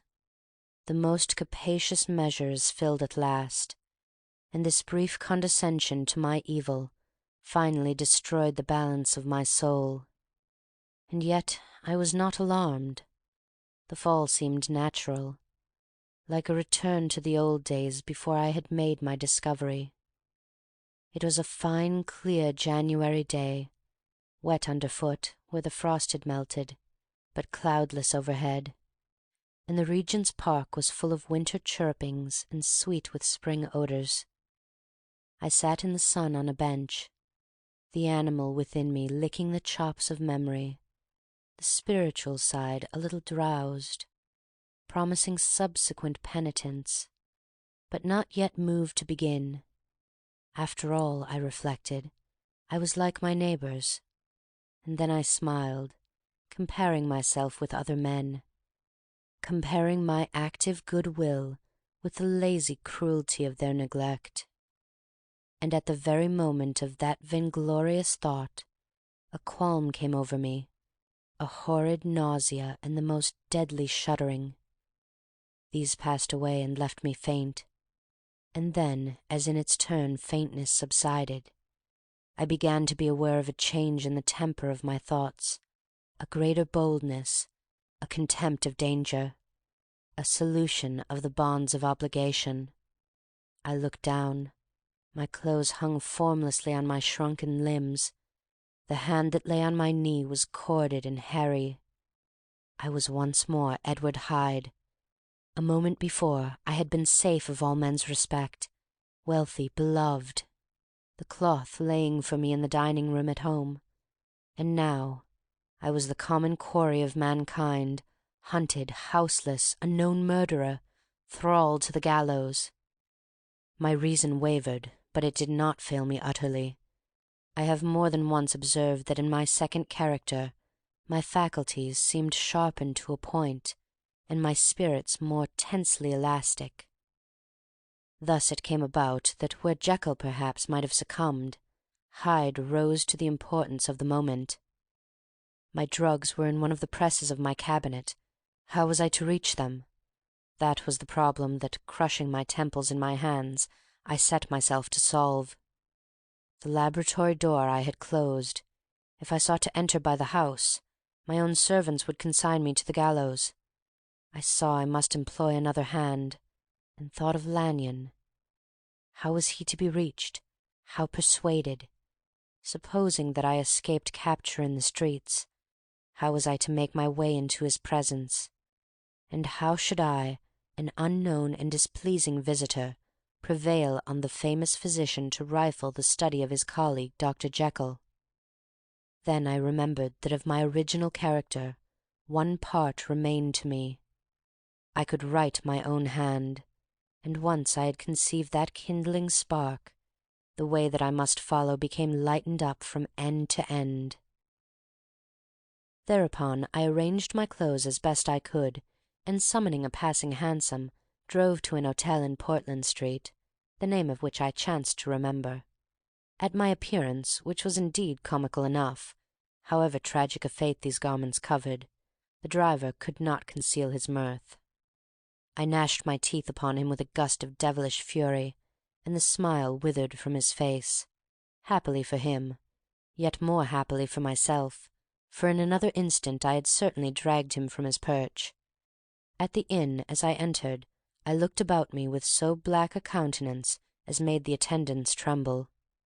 Not a look did they exchange in my presence, but obsequiously took my orders, led me to a private room, and brought me wherewithal to write.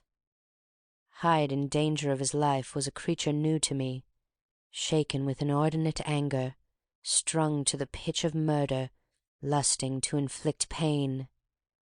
Yet the creature was astute, mastered his fury with a great effort of the will, composed his 2 important letters, one to Lanyon and one to Poole, and that he might receive actual evidence of their being posted, sent them out with directions that they should be registered. Thenceforward he sat all day over the fire in the private room, gnawing his nails. There he dined, sitting alone with his fears, the waiter visibly quailing before his eyes, and thence, when the night was fully come, he set forth in the corner of a closed cab, and was driven to and fro about the streets of the city. He, I say, I cannot say I. That child of hell had nothing human, nothing lived in him but fear and hatred. And when at last, thinking the driver had begun to grow suspicious, he discharged the cab and ventured on foot, attired in his misfitting clothes, an object marked out for observation, into the midst of the nocturnal passengers, these 2 base passions raged within him like a tempest. He walked fast, hunted by his fears, chattering to himself, skulking through the less frequented thoroughfares, counting the minutes that still divided him from midnight. Once a woman spoke to him, offering, I think, a box of lights. He smote her in the face, and she fled. When I came to myself at Lanyon's, the horror of my old friend perhaps affected me somewhat. I do not know. It was at least but a drop in the sea to the abhorrence with which I looked back upon these hours. A change had come over me. It was no longer the fear of the gallows. It was the horror of being Hyde that racked me. I received Lanyon's condemnation partly in a dream. It was partly in a dream that I came home to my own house and got into bed. I slept after the prostration of the day, with a stringent and profound slumber which not even the nightmares that wrung me could avail to break. I woke in the morning shaken, weakened, but refreshed. I still hated and feared the thought of the brute that slept within me, and I had not, of course, forgotten the appalling dangers of the day before. But I was once more at home, in my own house and close to my drugs, and gratitude for my escape shone so strong in my soul that it almost rivaled the brightness of hope. I was stepping leisurely across the court after breakfast, drinking the chill of the air with pleasure, when I was seized again with those indescribable sensations that heralded the change, and I had but the time to gain the shelter of my cabinet before I was once again raging and freezing with the passions of Hyde. It took on this occasion a double dose to recall me to myself, and alas, 6 hours after, as I sat looking sadly in the fire, the pangs returned, and the drug had to be re-administered. In short, from that day forth, it seemed only by a great effort as of gymnastics, and only under the immediate stimulation of the drug, that I was able to wear the countenance of Jekyll. At all hours of the day and night I would be taken with the premonitory shudder. Above all, if I slept, or even dozed for a moment in my chair, it was always as Hyde that I awakened. Under the strain of this continually impending doom, and by the sleeplessness to which I now condemned myself, aye, even beyond what I had thought possible to man, I became, in my own person, a creature eaten up and emptied by fever, languidly weak in both body and mind, and solely occupied by one thought, the horror of my other self. But when I slept, or when the virtue of the medicine wore off, I would leap almost without transition, for the pangs of transformation grew daily less marked, into the possession of a fancy brimming with images of terror, a soul boiling with causeless hatreds, and a body that seemed not strong enough to contain the raging energies of life. The powers of Hyde seemed to have grown with the sickliness of Jekyll, and certainly the hate that now divided them was equal on each side. With Jekyll it was a thing of vital instinct. He had now seen the full deformity of that creature that shared with him some of the phenomena of consciousness, and was co-heir with him to death, and beyond these links of community, which in themselves made the most poignant part of his distress, he thought of Hyde, for all his energy of life, as of something not only hellish but inorganic. This was the shocking thing, that the slime of the pit seemed to utter cries and voices, that the amorphous dust gesticulated and sinned, that what was dead and had no shape could usurp the offices of life, and this again, that that insurgent horror was knit to him closer than a wife, closer than an eye, lay caged in his flesh, where he heard it mutter and felt it struggle to be born, and at every hour of weakness and in the confidence of slumber prevailed against him and deposed him out of life. The hatred of Hyde for Jekyll was of a different order. His terror of the gallows drove him continually to commit temporary suicide, and return to his subordinate station of a part instead of a person. But he loathed the necessity, he loathed the despondency into which Jekyll was now fallen, and he resented the dislike with which he himself was regarded. Hence the ape-like tricks that he would play me, scrawling in my own hand blasphemies on the pages of my books, burning the letters and destroying the portrait of my father. And indeed, had it not been for his fear of death, he would long ago have ruined himself in order to involve me in the ruin. But his love of me is wonderful. I go further. I, who sicken and freeze at the mere thought of him, when I recall the abjection and passion of his attachment, and when I know how he fears my power to cut him off by suicide, I find it in my heart to pity him. It is useless, and the time awfully fails me, to prolong this description. No one has ever suffered such torments, let that suffice. And yet even to these, habit brought, no, not alleviation, but a certain callousness of soul, a certain acquiescence of despair, and my punishment might have gone on for years, but for the last calamity which has now fallen, and which has finally severed me from my own face and nature, my provision of the salt, which had never been renewed since the date of the first experiment, began to run low. I sent out for a fresh supply, and mixed the draught. The ebullition followed, and the first change of colour, not the second. I drank it, and it was without efficiency. You will learn from Poole how I have had London ransacked. It was in vain, and I am now persuaded that my first supply was impure, and that it was that unknown impurity which lent efficacy to the draught. About a week has passed, and I am now finishing this statement under the influence of the last of the old powders. This, then, is the last time, short of a miracle, that Henry Jekyll can think his own thoughts, or see his own face, now how sadly altered, in the glass. Nor must I delay too long to bring my writing to an end, for if my narrative has hitherto escaped destruction, it has been by a combination of great prudence and great good luck. Should the throes of change take me in the act of writing it, Hyde will tear it in pieces. But if some time shall have elapsed after I have laid it by, his wonderful selfishness and circumscription to the moment will probably save it once again from the action of his ape-like spite. And indeed the doom that is closing on us both has already changed and crushed him. Half an hour from now, when I shall again and forever re-endue that hated personality, I know how I shall sit shuddering and weeping in my chair, or continue, with the most strained and fear-struck ecstasy of listening, to pace up and down this room, my last earthly refuge, and give ear to every sound of menace. Will Hyde die upon the scaffold, or will he find courage to release himself at the last moment? God knows, I am careless. This is my true hour of death, and what is to follow concerns another than myself.